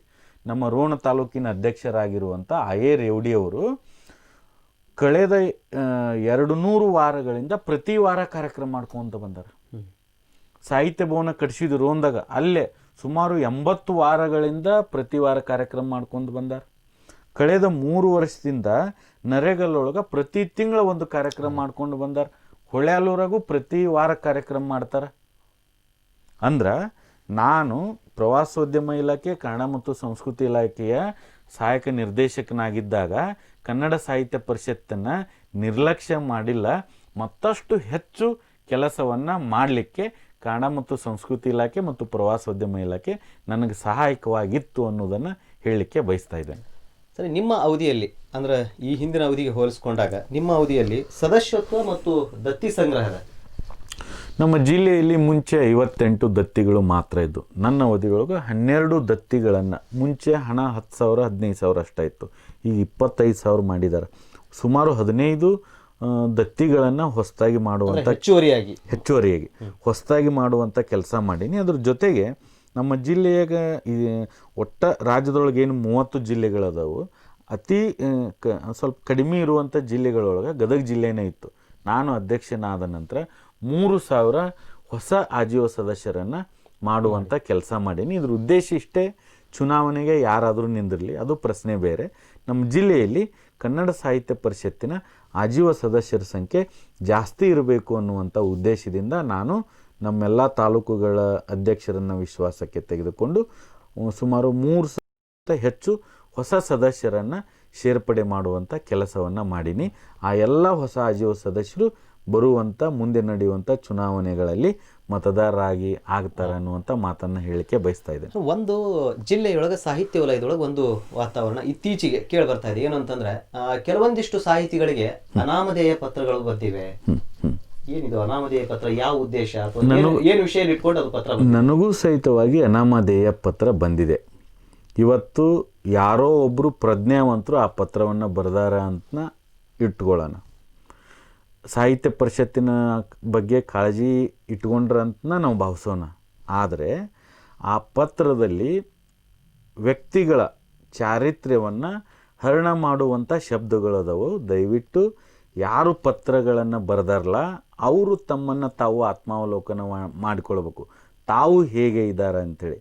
ಇವತ್ತು ಶರಣುಗೋಗೇರಿ ಸರಿ ಇಲ್ಲ, ಮಕಾಂದಾರವ್ರು ಚಲೋ ಇರ್ಬೇಕು, ಮಕಾಂದಾರವ್ರು ಚಲೋ ಇಲ್ಲ, ಇನ್ನೊಬ್ಬರು ಚಲೋ ಇರ್ಬೇಕು. ಗದಗ ಜಿಲ್ಲೆಯಲ್ಲಿರುವಂಥ ಯಾರೂ ಚಲೋ ಇಲ್ಲ ಅನ್ನುವಂಥ ಅರ್ಥದೊಳಗೆ ನಮ್ಮ ಜಿಲ್ಲೆಯಲ್ಲಿರುವಂಥ ಸಾಹಿತ್ಯ ಪರಿಷತ್ತಿನಲ್ಲಿ ಕೆಲಸ ಮಾಡುವಂಥ ನಮ್ಮೆಲ್ಲ ಹಿರಿಯರಿಗೆ ನನ್ನನ್ನು ಒಳಗೊಂಡಂತೆ ನಮ್ಮ ವಿರುದ್ಧ ಚುನಾವಣೆಗೆ ನಿಲ್ಲುವಂಥವರನ್ನು ಒಳಗೊಂಡಂತೆ ಎಲ್ಲರ ಬಗ್ಗೆಯೂ ಸಹಿತವಾಗಿ ಅವಹೇಳನಕಾರಿಯಾಗಿ ಬರೆದಿದ್ದನ್ನು ನಾನು ಉಗ್ರವಾಗಿ ಖಂಡಿಸುತ್ತೇನೆ. ಆ ಪತ್ರದಲ್ಲಿ ಗೌರವಾನ್ವಿತ ತಾಯಂದಿರ ಸಹೋದರಿಯರ ಹೆಸರುಗಳನ್ನು ತೆಗೆದುಕೊಂಡರ ಈ ಕೆಲಸ ಮಾನವೀಯತೆಯನ್ನು ಹೊಂದಿದಂಥವರು, ಪ್ರಜ್ಞೆಯನ್ನು ಹೊಂದಿದಂಥವರು ಮಾಡುವಂಥ ಕೆಲಸ ಅಲ್ಲ. ಶರಣುಗೋಗೇರಿಯವರು ಏನಾದರೂ ತಪ್ಪು ಮಾಡಿದ್ರೆ ನೀವು ಹೇಳಿ, ಪತ್ರಿಕೆಗಳಿಗೆ ಸ್ಟೇಟ್ಮೆಂಟ್ ಕೊಡಿ, ಯಾರೇ ತಪ್ಪು ಮಾಡಿದರೂ ಹೇಳಿ. ಸೊ ಆ ಉದ್ದೇಶದಿಂದ ಎಲ್ಲರೂ ಸರಿ ಇಲ್ಲ ಅನ್ನುವಂಥ ಅನಾಮಧೇಯನ ಪತ್ರವನ್ನು ಬರೆಯುವಂಥ ಒಂದು ಖಯಾಲಿಯನ್ನು ದಯವಿಟ್ಟು ಯಾರು ಬರೆದಿರಿ ಅದನ್ನು ಇಟ್ಕೊಳ್ಳೋಕೆ ಹೋಗ್ಬೇಡ್ರಿ. ಅದರಿಂದ ಸಮಾಜ ವಿಕೃತ ಆಗೋದಿಲ್ಲ, ನೀವು ವಿಕೃತ ಇದ್ದೀರಿ ಅನ್ನೋದನ್ನು ತಾವು ಸಮಾಜಕ್ಕೆ ತೋರ್ಪಡಿಸುವಂಥ ಕೆಲಸ ಮಾಡಬೇಡ್ರಿ ಅನ್ನುವಂಥ ಮಾತನ್ನು ಹೇಳಲಿಕ್ಕೆ ಬಯಸ್ತಾ ಇದ್ದೇನೆ. ಒಂದು ಕಡೆ ಸಮಾನ ಆಸಕ್ತ ವಲಯದಿಂದ ಅಭ್ಯರ್ಥಿ ಘೋಷಣೆ ಆಗಿದೆ, ಮತ್ತೊಂದು ಕಡೆ 13 ನಂತರ ನಿಮ್ಮ ಒಂದು ಆಸಕ್ತ ಬಳಗದ ಒಂದು ಅಭ್ಯರ್ಥಿಯ ಘೋಷಣೆ ಆಗುತ್ತೆ. ಮಗದೊಂದು ಕಡೆ ಸರ್ಕಾರಿ ನೌಕರರು ಬೇಡ ಅನ್ನುವಂಥದ್ದಾಗಿರ್ಬೋದು ಅಥವಾ ಅನಾಮಧೇಯ ಪತ್ರಗಳಂತಾಗಿರ್ಬೋದು. ಇದನ್ನೆಲ್ಲ ನೋಡಿದಾಗ ಈ ಬಾರಿ ಗದಗ ಜಿಲ್ಲೆಯಲ್ಲಿ ಕಸಾಪಕ್ಕೆ ತ್ರಿಕೋನ ಅಂದರೆ 3 ಬಣಗಳಾಗಿ ಚುನಾವಣೆಗೆ ಸ್ಪರ್ಧೆ ಏರ್ಪಡಿಸುವಂಥ ಸಾಧ್ಯತೆಗಳು ಇರಬಹುದಾ? ನಾನು ನಮ್ಮ ಜಿಲ್ಲೆಯ ಜನರಲ್ಲಿ ನಾನು ಒಂದು ವಿನಂತಿಯನ್ನು ಮಾಡ್ಕೊಳ್ತೇನೆ. ಏನು ಅಂತಂದರೆ, ಡಾಕ್ಟರ್ APJ ಅಬ್ದುಲ್ ಕಲಾಂ ಅವರು ಒಂದು ಮಾತನ್ನು ಹೇಳ್ತಿದ್ರು, ಹೆಚ್ಚು ಹೆಚ್ಚು ಯುವಕರು ರಾಜಕಾರಣಕ್ಕೆ ಬರಬೇಕು ಅಂಥೇಳಿ. ನಾನು ಸಹಿತವಾಗಿ ಗದಗ ಜಿಲ್ಲೆಯ ಜನರಲ್ಲಿ ವಿನಂತಿಯನ್ನು ಮಾಡ್ಕೊಳ್ತೇನೆ, ಹೆಚ್ಚು ಹೆಚ್ಚು ಜನ ತಾವು ಚುನಾವಣೆಯಲ್ಲಿ ಸ್ಪರ್ಧೆ ಮಾಡಿ. ಎಲ್ಲರಿಗೂ ಅವಕಾಶ, ಪ್ರಜಾಪ್ರಭುತ್ವ ವ್ಯವಸ್ಥೆಯೊಳಗೆ ಎಲ್ಲರಿಗೂ ಅವಕಾಶಗಳದಾವೆ. ಶರಣು ಗೋಗೇರಿ ಒಬ್ಬನೇ ಚೆನ್ನಾಗಿ ಕೆಲಸ ಮಾಡ್ತಾನ ಅನ್ನುವಂಥ ಮನೋಭಾವ ನನ್ನದೇನೂ ಇಲ್ಲ. ಹೆಚ್ಚು ಬರೇ ನಾನು ತ್ರಿಕೋನ ಸ್ಪರ್ಧೆ ಆಗಲಿ ಅಂತ ಬಯಸಾಕ ಕುಂತಿಲ್ಲ, ಚತುಷ್ಕೋನ ಸ್ಪರ್ಧೆ ಆಗಲಿ, 10 ಜನ ನಿಂದಿರಲಿ, ಅವ್ರಿಗೂ ಅವಕಾಶಗಳು ಸಿಗಲಿ, ಅವರು ಚುನಾವಣೆಯನ್ನು ಎದುರಿಸಲಿ, ಅವರು ಸೇವೆಯನ್ನು ಮಾಡುವಂಥ ಧರ್ಮವನ್ನು ಹೊಂದಲಿ, ಮನೋಭಾವವನ್ನು ಬೆಳೆಸ್ಕೊಳ್ಳಿ. ನಾನು ತ್ರಿಕೋನ ಸ್ಪರ್ಧೆ ಬಯಸೋದಲ್ಲ, ಹೆಚ್ಚು ಹೆಚ್ಚು ಜನ ಸಾಹಿತ್ಯ ಪರಿಷತ್ತಿನ ಕಡೆ ಆಕರ್ಷಣೆ ಆಗಬೇಕು, ಹೆಚ್ಚು ಹೆಚ್ಚು ಜನ ಚುನಾವಣೆಗೆ ಸ್ಪರ್ಧಿಸಬೇಕು. ಅಂತಿಮವಾಗಿ ನಮ್ಮ ಜಿಲ್ಲೆಯಲ್ಲಿರುವಂಥ ಪ್ರಜ್ಞಾವಂತ ಮತದಾರರು ಯಾರು ಕೆಲಸಗಾರದಾರ, ಯಾರು ಒಳ್ಳೆ ಕೆಲಸ ಮಾಡ್ತಾರ ಅನ್ನುವಂಥದ್ದನ್ನು ಆಲೋಚನೆಯೊಳಗಿಟ್ಕೊಂಡು ಮತದಾರರು ಜಾತಿಯನ್ನು ನೋಡಲಾರ್ದ, ವರ್ಗವನ್ನು ನೋಡಲಾರ್ದ ಇವತ್ತು ಕೆಲಸಗಾರರನ್ನು ಗುರುತಿಸುವಂಥ ಒಂದು ಒಳ್ಳೆಯ ಪರಂಪರೆಯನ್ನು ಹಾಕುವಂಥ ಮತದಾರರು ನಮ್ಮ ಜಿಲ್ಲೆಯಲ್ಲಿ ಅದಾರ. ಸೊ ಹಾಗಾಗಿ ನಾನು ಹೆಚ್ಚು ಹೆಚ್ಚು ಜನ ಸಾಹಿತ್ಯ ಪರಿಷತ್ತಿನ ಚುನಾವಣೆಯಲ್ಲಿ ಸ್ಪರ್ಧೆ ಮಾಡಬೇಕು ಅಂತ ಬಯಸುವುದರಲ್ಲಿ ನಾನು ಮೊದಲಿಗೆ. ಅಂದರೆ ಒಟ್ಟಾರೆಯಾಗಿ ಈಗ ಸಾಕಷ್ಟು ವಿಚಾರಗಳನ್ನು ಕನ್ನಡ ಸಾಹಿತ್ಯ ಪರಿಷತ್ತಿಗೆ ಸಂಬಂಧಪಟ್ಟಂಥ ವಿಚಾರಗಳನ್ನು ತಾವು ಹಂಚ್ಕೊಂಡ್ರಿ. ನನ್ನೊಂದು ಅಭಿಪ್ರಾಯ ಏನಂತಂದರೆ, ಇವತ್ತು ಈ ಕೊರೋನಾದಂಥ ಸಂಕಷ್ಟದಲ್ಲಿ ಗದಗ ಜಿಲ್ಲೆಯ ವಿಷಯಕ್ಕೆ ಬಂದಾಗ, ಸಾಹಿತ್ಯ ಪರಿಷತ್ತಿನ ವಿಷಯಕ್ಕೆ ಬಂದಾಗ, ಸಾಹಿತಿಗಳು ಎಲ್ಲರೂ ಕೂಡ ಒಂದು ಕಡೆ ಕೂತ್ಕೊಂಡು ಒಬ್ಬ ಒಮ್ಮತದ ಅಭ್ಯರ್ಥಿಯನ್ನು ಅವಿರೋಧವಾಗಿ ಆಯ್ಕೆ ಮಾಡಿದರೆ ಹೇಗಿರುತ್ತೆ? ತಾವು ಹೇಳಿದ್ದು ಬಹಳಷ್ಟು ಪ್ರಮುಖವಾದಂಥ ಅಂಶ. ನಮ್ಮ ಜಿಲ್ಲೆಯಲ್ಲಿ 30 ತಾಲೂಕು ಅಧ್ಯಕ್ಷರದರ, 4 ಗಡಿ ಘಟಕಗಳದು, ಒಟ್ಟು 34 ಅಧ್ಯಕ್ಷರು ಸಾಹಿತ್ಯ ಪರಿಷತ್ತಿಗೆ ಆಯ್ಕೆ ಆಗ್ತಾರೆ. ಕಳೆದ 2016ರಲ್ಲಿ ನಡೆದಂಥ ಚುನಾವಣೆಯಲ್ಲಿ ಮಂಗಳೂರು ಜಿಲ್ಲಾಧ್ಯಕ್ಷರು, ಉಡುಪಿ ಜಿಲ್ಲಾಧ್ಯಕ್ಷರು ಮಾತ್ರ ಅವಿರೋಧವಾಗಿ ಆಯ್ಕೆಯಾದರು. ಉಳಿದ ಜಿಲ್ಲೆಗಳಲ್ಲಿ ಅವಿರೋಧವಾಗಿ ಆಯ್ಕೆ ಆಗಲಿಲ್ಲ. ನಾನು ಅವಿರೋಧವಾಗಿ ಆಯ್ಕೆಯಾಗೋದನ್ನು ವಿರೋಧಿಸೋದಿಲ್ಲ. ಇವತ್ತು ನಾನು 13ನೇ ತಾರೀಕು ಸಭೆಯನ್ನು ಕರೆದಂಥ ಉದ್ದೇಶವೇ ಅದು. ಅಂದರೆ ಹೆಚ್ಚು ಹೆಚ್ಚು ಜನ ಸೇರಿ ಕೆಲಸವನ್ನು ಮಾಡುವಂಥವ್ರು. ಒಂದು ಏನು ಅಂತಂದ್ರೆ, ಸಾಹಿತ್ಯ ಪರಿಷತ್ತಿನ ಒಂದು ಚುನಾವಣೆಯೊಳಗೆ ನಾವು ಸ್ವಾರ್ಥಿಗಳಾಗಬೇಕು. ಹೇಗೆ ಸ್ವಾರ್ಥಿಗಳಾಗಬೇಕು? ಗದಗ ಜಿಲ್ಲೆಯ ಸಾಹಿತ್ಯ ಪರಿಷತ್ತಿಗೆ ಹೆಚ್ಚು ಕೆಲಸ ಆಗಬೇಕು ಅನ್ನುವಂಥ ಸ್ವಾರ್ಥ ನಮ್ಮದಿರಬೇಕು. ಗದಗ ಜಿಲ್ಲೆಯಲ್ಲಿ ಯಾವ ಸಾಹಿತ್ಯ ಭವನಗಳು ಅಪೂರ್ಣ ಆಗ್ಯಾವು, ಆ ಭವನಗಳು ಪೂರ್ಣ ಆಗಬೇಕು ಅನ್ನುವಂಥ ಸ್ವಾರ್ಥ ನಮ್ಮಲ್ಲಿ ಬರಬೇಕು. ಎಲ್ಲಿ ಯಾವ ತಾಲೂಕುಗಳಲ್ಲಿ ಸಾಹಿತ್ಯ ಭವನಗಳಿಗೆ ನಿವೇಶನ ಇಲ್ವೋ ಅಲ್ಲಿ ನಿವೇಶನ ತೆಗೆದುಕೊಂಡು ಭವನಗಳನ್ನು ಮಾಡುವಂಥ ಸ್ವಾರ್ಥ ನಮ್ಮಲ್ಲಿ ಬರಬೇಕು. ಆ ಉದ್ದೇಶದಿಂದ ನಾವು ಈ ವಿಷಯದಲ್ಲಿ ಸ್ವಾರ್ಥಿಗಳಾಗಬೇಕು. ಇವತ್ತು ಪಕ್ಷ ಯಾವುದೇ ಇರಲಿ, ಸರ್ಕಾರ ಯಾವುದೇ ಇರಲಿ, ಯಾವುದೇ ಪಕ್ಷ ಇದ್ದರೂ ಯಾವುದೇ ಸರ್ಕಾರ ಇದ್ದರೂ ನಾವು ಸಾಹಿತ್ಯ ಪರಿಷತ್ತಿಗೆ ಹೆಚ್ಚು ಕೆಲಸಗಳನ್ನು ಮಾಡುವಂಥ ಪರಿಪಾಠವನ್ನು ಬೆಳೆಸ್ಕೋಬೇಕು ಅನ್ನುವಂಥದ್ದು ನನ್ನ ಒಂದು ವಿನಂತಿ. ಸಾಕಷ್ಟು ವಿಚಾರಗಳನ್ನು ಕೂಡ ತಾವು ಹಂಚಿಕೊಂಡಿದ್ದೀರಿ. ಕೊನೆಯದಾಗಿ ನನ್ನ ಪ್ರಶ್ನೆ ಏನು ಅಂತಂದರೆ, ಸರಿ, ಹಾಗಾದರೆ ಚುನಾವಣೆ ಅನಿವಾರ್ಯ ಅಂತ ಬಂದಾಗ ಚುನಾವಣೆಯನ್ನು ಎದುರಿಸಲೇಬೇಕು. ಸಾಹಿತ್ಯ ಪರಿಷತ್ತನ್ನು ಕಟ್ಟುವಂಥ ನಿಟ್ಟಿನಲ್ಲಿ ಚುನಾವಣೆಗೆ ಹೋಗಲೇಬೇಕಾಗಿರುವಂಥ ಅನಿವಾರ್ಯ ಪ್ರಸಂಗ ಬಂದಾಗ ತಾವು ಯಾವೆಲ್ಲ ಯೋಜನೆಗಳನ್ನು ಅಥವಾ ಒಂದು ಮತದಾರರ ಬಳಿ ಹೋಗುವಂಥ ಸಂದರ್ಭದಲ್ಲಿ ಮುಂದಿನ ಯೋಜನೆಗಳನ್ನು ಯಾವೆಲ್ಲ ಯೋಜನೆಗಳನ್ನು ಇಟ್ಕೊಂಡು ಅವ್ರ ಹತ್ರ ಮತಯಾಚನೆ ಮಾಡ್ತೀವಿ? ಇವತ್ತು ನಾ ಈಗಾಗಲೇ ಹೇಳಿದ ಹಾಗೆ ನಮ್ಮ ಜಿಲ್ಲೆಯಲ್ಲಿ ಇಡೀ ರಾಜ್ಯದಲ್ಲಿಯೇ ಮಾದರಿಯಾದಂಥ ಸಾಹಿತ್ಯ ಭವನ ಇದೆ. ರೋಣದಲ್ಲಿಯೂ ಮಾದರಿಯಾದಂಥ ಸಾಹಿತ್ಯ ಭವನವನ್ನು ನಿರ್ಮಾಣ ಮಾಡಿವಿ. ಲಕ್ಷ್ಮೇಶ್ವರ, ಮುಂಡರಗಿ, ನರಗುಂದದಲ್ಲಿ ನಿರ್ಮಾಣದ ಹಂತದಲ್ಲಿರುವಂಥ, ಪ್ರಗತಿಯಲ್ಲಿರುವಂಥ ಸಾಹಿತ್ಯ ಭವನಗಳು ಪೂರ್ಣಗೊಂಡು ಅಲ್ಲಿರುವಂಥ ಅಲ್ಲಿ ಸಾಹಿತ್ಯಿಕ ಚಟುವಟಿಕೆಗಳು ನಿರಂತರವಾಗಿ ನಡಿಬೇಕು ಅನ್ನುವಂಥದ್ದು ಒಂದು. ಎರಡನೇದೇನು ಅಂತಂದ್ರೆ ಗಜೇಂದ್ರಗಡ ಮತ್ತು ಶಿರಟ್ಟಿಯೊಳಗೆ ಸಾಹಿತ್ಯ ಭವನಗಳಿಗೆ ನಿವೇಶನಗಳನ್ನು ತೆಗೆದುಕೊಂಡು ಅಲ್ಲಿಯೂ ಸಹಿತವಾಗಿ ಸಾಹಿತ್ಯ ಭವನಗಳನ್ನು ಕಟ್ಟಬೇಕು ಅನ್ನುವಂಥದ್ದು ಒಂದು. ಮತ್ತೊಂದು ಏನು ಅಂದ್ರೆ ನಾವು ಏನು ಕೆಲಸ ಮಾಡೀವಿ, ಈ ಕೆಲಸಗಳನ್ನು ಮೀರಿ ಮತ್ತಷ್ಟು ಗ್ರಾಮೀಣ ಪ್ರದೇಶಗಳಿಗೆ, ಹೋಬಳಿ ಪ್ರದೇಶಗಳಲ್ಲಿ ಮತ್ತಷ್ಟು ಸಾಹಿತ್ಯಿಕ ಚಟುವಟಿಕೆಗಳು, ಸಾಂಸ್ಕೃತಿಕ ಚಟುವಟಿಕೆಗಳು ನಡಿಬೇಕು. ಇವತ್ತು ನಾನು ಕನ್ನಡ ಮತ್ತು ಸಂಸ್ಕೃತಿ ಇಲಾಖೆಯ ಸಹಾಯಕ ನಿರ್ದೇಶಕನಾಗಿದ್ದಾಗ 4 ಕಡೆ, ಬೆಂಗಳೂರಾಗ ಮಾತ್ರ ಇತ್ತು, ಯಾವ ಜಿಲ್ಲೆಯಲ್ಲೂ ಇಲ್ಲ. ಉದ್ಯಾನವನದಲ್ಲಿ ಉದಯರಾಗ, ಶಿದ್ಲಿಂಗ್ ನಗರದ ಆದಿಶಕ್ತಿ ಉದ್ಯಾನವನ, ಬೆಟಗೇರಿಯ ಕಿತ್ತೂರು ರಾಣಿ ಚೆನ್ನಮ್ಮ ಉದ್ಯಾನವನ, ರಾಜೀವ್ ಗಾಂಧಿ ನಗರದಲ್ಲಿರುವಂಥ ಹಳೆಯ ಉದ್ಯಾನವನದೊಳಗೆ 1 ವರ್ಷ ಕಾಲ ನಾನು ನಿರಂತರವಾಗಿ ಉದ್ಯಾನವನದಲ್ಲಿ ಉದಯರಾಗ ಅನ್ನುವಂಥ ಕಾರ್ಯಕ್ರಮ ಮಾಡಿಸಿದೆ. ಜೊತೆಗೆ ಬಸವೇಶ್ವರ ಅವರ ಪುತ್ಥಳಿಯ ಹತ್ತಿರ ಸಂಧ್ಯಾರಾಗ ಅನ್ನುವಂಥ ಕಾರ್ಯಕ್ರಮ 1 ವರ್ಷ ಮಾಡಿದೆ. ಇವತ್ತು ಸಾಹಿತ್ಯ ಬೇರೆ ಇಲ್ಲ, ಸಾಂಸ್ಕೃತಿಕ ಕಾರ್ಯಕ್ರಮಗಳು ಬೇರೆ ಇಲ್ಲ. ಈ ಎಲ್ಲ ಕಾರ್ಯಕ್ರಮಗಳು ತಳಮಟ್ಟದವರಿಗೆ, ಗ್ರಾಮೀಣ ಪ್ರದೇಶಕ್ಕೆ ಒಯ್ಯುವಂಥ ಕೆಲಸ ನಾನು ಮಾಡೀನಿ. ಅದು ನನಗೆ ಸಮಾಧಾನ ಇಲ್ಲ. ಮತ್ತಷ್ಟು ಗ್ರಾಮ ಮಟ್ಟಕ್ಕೆ ಹೋಗಿ ಕೆಲಸವನ್ನು ಮಾಡಬೇಕು ಅನ್ನುವಂಥ ಮಾತುಗಳನ್ನು ಹೇಳಿದ್ರ ಜೊತೆಗೆ ಇವತ್ತು ನಾನು ಕಥಾ ಸಂಕಲನ, ಕವನ ಸಂಕಲನ, ಅಂದರೆ ನಮ್ಮ ಜಿಲ್ಲೆಯಲ್ಲಿರುವಂಥ ಎಲ್ಲ ಕವಿಗಳಿಗೆ, ಕಥೆಗಾರಿಗೆ ಅವಕಾಶ ಆಗಬೇಕು ಅನ್ನುವಂಥ ಉದ್ದೇಶದಿಂದ ಪುಸ್ತಕಗಳನ್ನು ಪ್ರಕಟಣೆ ಮಾಡುವಂಥ ಕೆಲಸನೂ ಮಾಡಾಕೊಂತೀನಿ. ಜೊತೆಗೆ ಇವತ್ತು 2ನೇ ಸಾಹಿತ್ಯ ಸಮ್ಮೇಳನ ಒಂದು ನಮ್ಮದು ಮುಂದೆ ಹೋಯಿತು ಕೊರೋನಾ ಸಂಬಂಧ, ಅದನ್ನು ಪೂರ್ಣ ಮಾಡ್ತೀನಿ. ಇನ್ನೂ ಒಂದು ಸಾಹಿತ್ಯ ಸಮ್ಮೇಳನ ಬರುತ್ತೆ, ಅದನ್ನು ಪೂರ್ಣ ಮಾಡ್ತೀನಿ. ನನ್ನ ಉದ್ದೇಶ ಇಷ್ಟೇ, ನಮ್ಮ ಜಿಲ್ಲೆಯಲ್ಲಿರುವಂಥ ಹಿರಿಯ ಸಾಹಿತಿಗಳಿಗೂ ನಾವು ಗೌರವವನ್ನು ಕೊಡಬೇಕು. ಭಾಳ ಅಂದ್ರೆ 20ರಿಂದ 30 ಜನ ಹಿರಿಯ ಸಾಹಿತಿಗಳದಾರ. ಅವರೆಲ್ಲರೂ ಸಹಿತವಾಗಿ ಜಿಲ್ಲಾ ಕನ್ನಡ ಸಾಹಿತ್ಯ ಪರಿಷತ್ತಿನ ಸಮ್ಮೇಳನದ ಅಧ್ಯಕ್ಷರಾಗಬೇಕು, ತಾಲೂಕು ಅಧ್ಯಕ್ಷರಾಗಬೇಕು. ಅವರೆಲ್ಲರಿಗೂ ಸಹಿತವಾಗಿ ಯಾರು ಕೆಲಸ ಮಾಡ್ಯಾರ ಅವ್ರಿಗೆ ಗೌರವ ಸಿಗಬೇಕು ಅನ್ನುವಂಥ ಉದ್ದೇಶದಿಂದ ಮುಂದಿನ ಅವಧಿಯೊಳಗೆ ನಮ್ಮ ಜಿಲ್ಲೆಯಲ್ಲಿರುವಂಥ ಹಿರಿಯ ಸಾಹಿತಿಗಳನ್ನು ನಾವು ಪಕ್ಷ, ಪಂಗಡ, ಆ ಥರ ಜಾತಿ ನೋಡಲಾರ್ದೆ ಎಲ್ಲರಿಗೂ ಗೌರವವನ್ನು ಕೊಡುವಂಥ ಆಲೋಚನೆಯನ್ನು ನಾವು ಇಟ್ಕೊಂಡಿದ್ದೇವೆ. ಓಕೆ ವೀಕ್ಷಕರೇ, ಸಾಕಷ್ಟು ವಿಚಾರಗಳನ್ನು ವಿನಿಮಯ ಮಾಡಿಕೊಳ್ಳಲಾಗಿದೆ. ಅಂದರೆ ಸಾಹಿತ್ಯ ಪರಿಷತ್ತಿನ ಚುನಾವಣೆಯ ಹಿನ್ನೆಲೆಯನ್ನು ಇಟ್ಕೊಂಡು ಸಾಹಿತ್ಯ ಪರಿಷತ್ತಿನ ಒಟ್ಟಾರೆ ಚಟುವಟಿಕೆಗಳ ಕುರಿತು ಶರಣು ಗೋಗೇರಿ ಅವರು ಸಾಕಷ್ಟು ವಿಚಾರಗಳನ್ನು ವಿನಿಮಯ ಮಾಡಿಕೊಂಡ್ರು. ಸರ್, ಸಾಕಷ್ಟು ಅವಧಿಯನ್ನು ನಮಗಾಗಿ ಕೊಟ್ರಿ, ಸಾಕಷ್ಟು ನಮ್ಮ ವೀಕ್ಷಕರಿಗಾಗಿ ಸಾಕಷ್ಟು ವಿಚಾರಗಳನ್ನು ಕೂಡ ತಾವು ವಿನಿಮಯ ಮಾಡಿಕೊಂಡ್ರಿ. ಹಾಗಾಗಿ ತಮಗೆ ತುಂಬ ಹೃದಯದ ಕೃತಜ್ಞತೆಗಳು. ವೀಕ್ಷಕರೇ, ಒಟ್ಟಾರೆಯಾಗಿ ಬರಲಿರುವಂತಹ ಕಸಾಪ ಚುನಾವಣೆಗೆ ಅಂದರೆ ಏನು ಡಿಸೆಂಬರ್ 13ರಂದು ಏನೊಂದು ಸಭೆ ನಡೆಯುತ್ತೆ, ಆ ಸಭೆ ಪ್ರಮುಖವಾಗಿರುವಂತಹ ಒಂದು ನಿರ್ಣಯವನ್ನ ತೆಗೆದುಕೊಳ್ಳುವಲ್ಲಿ ಆ ಸಭೆ ಪ್ರಮುಖ ಪಾತ್ರವನ್ನ ವಹಿಸುತ್ತೆ ಅನ್ನುವಂಥದ್ದು ಕೂಡ ಮೇಲ್ನೋಟಕ್ಕೆ ಕಂಡು ಬರ್ತಾ ಇದೆ.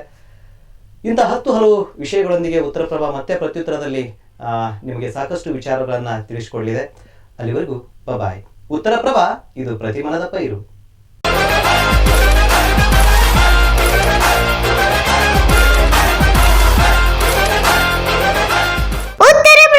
ಎಲ್ಲ ಸುದ್ದಿಗಳ ಅಪ್ಡೇಟ್ಗಾಗಿ ದಯವಿಟ್ಟು ನಮ್ಮ ಚಾನೆಲ್ ಅನ್ನು ಲೈಕ್ ಮಾಡಿ, ಸಬ್ಸ್ಕ್ರೈಬ್ ಮಾಡಿ ಮತ್ತು ಬೆಲ್ ಐಕಾನ್ ಅನ್ನು ಒತ್ತಿ.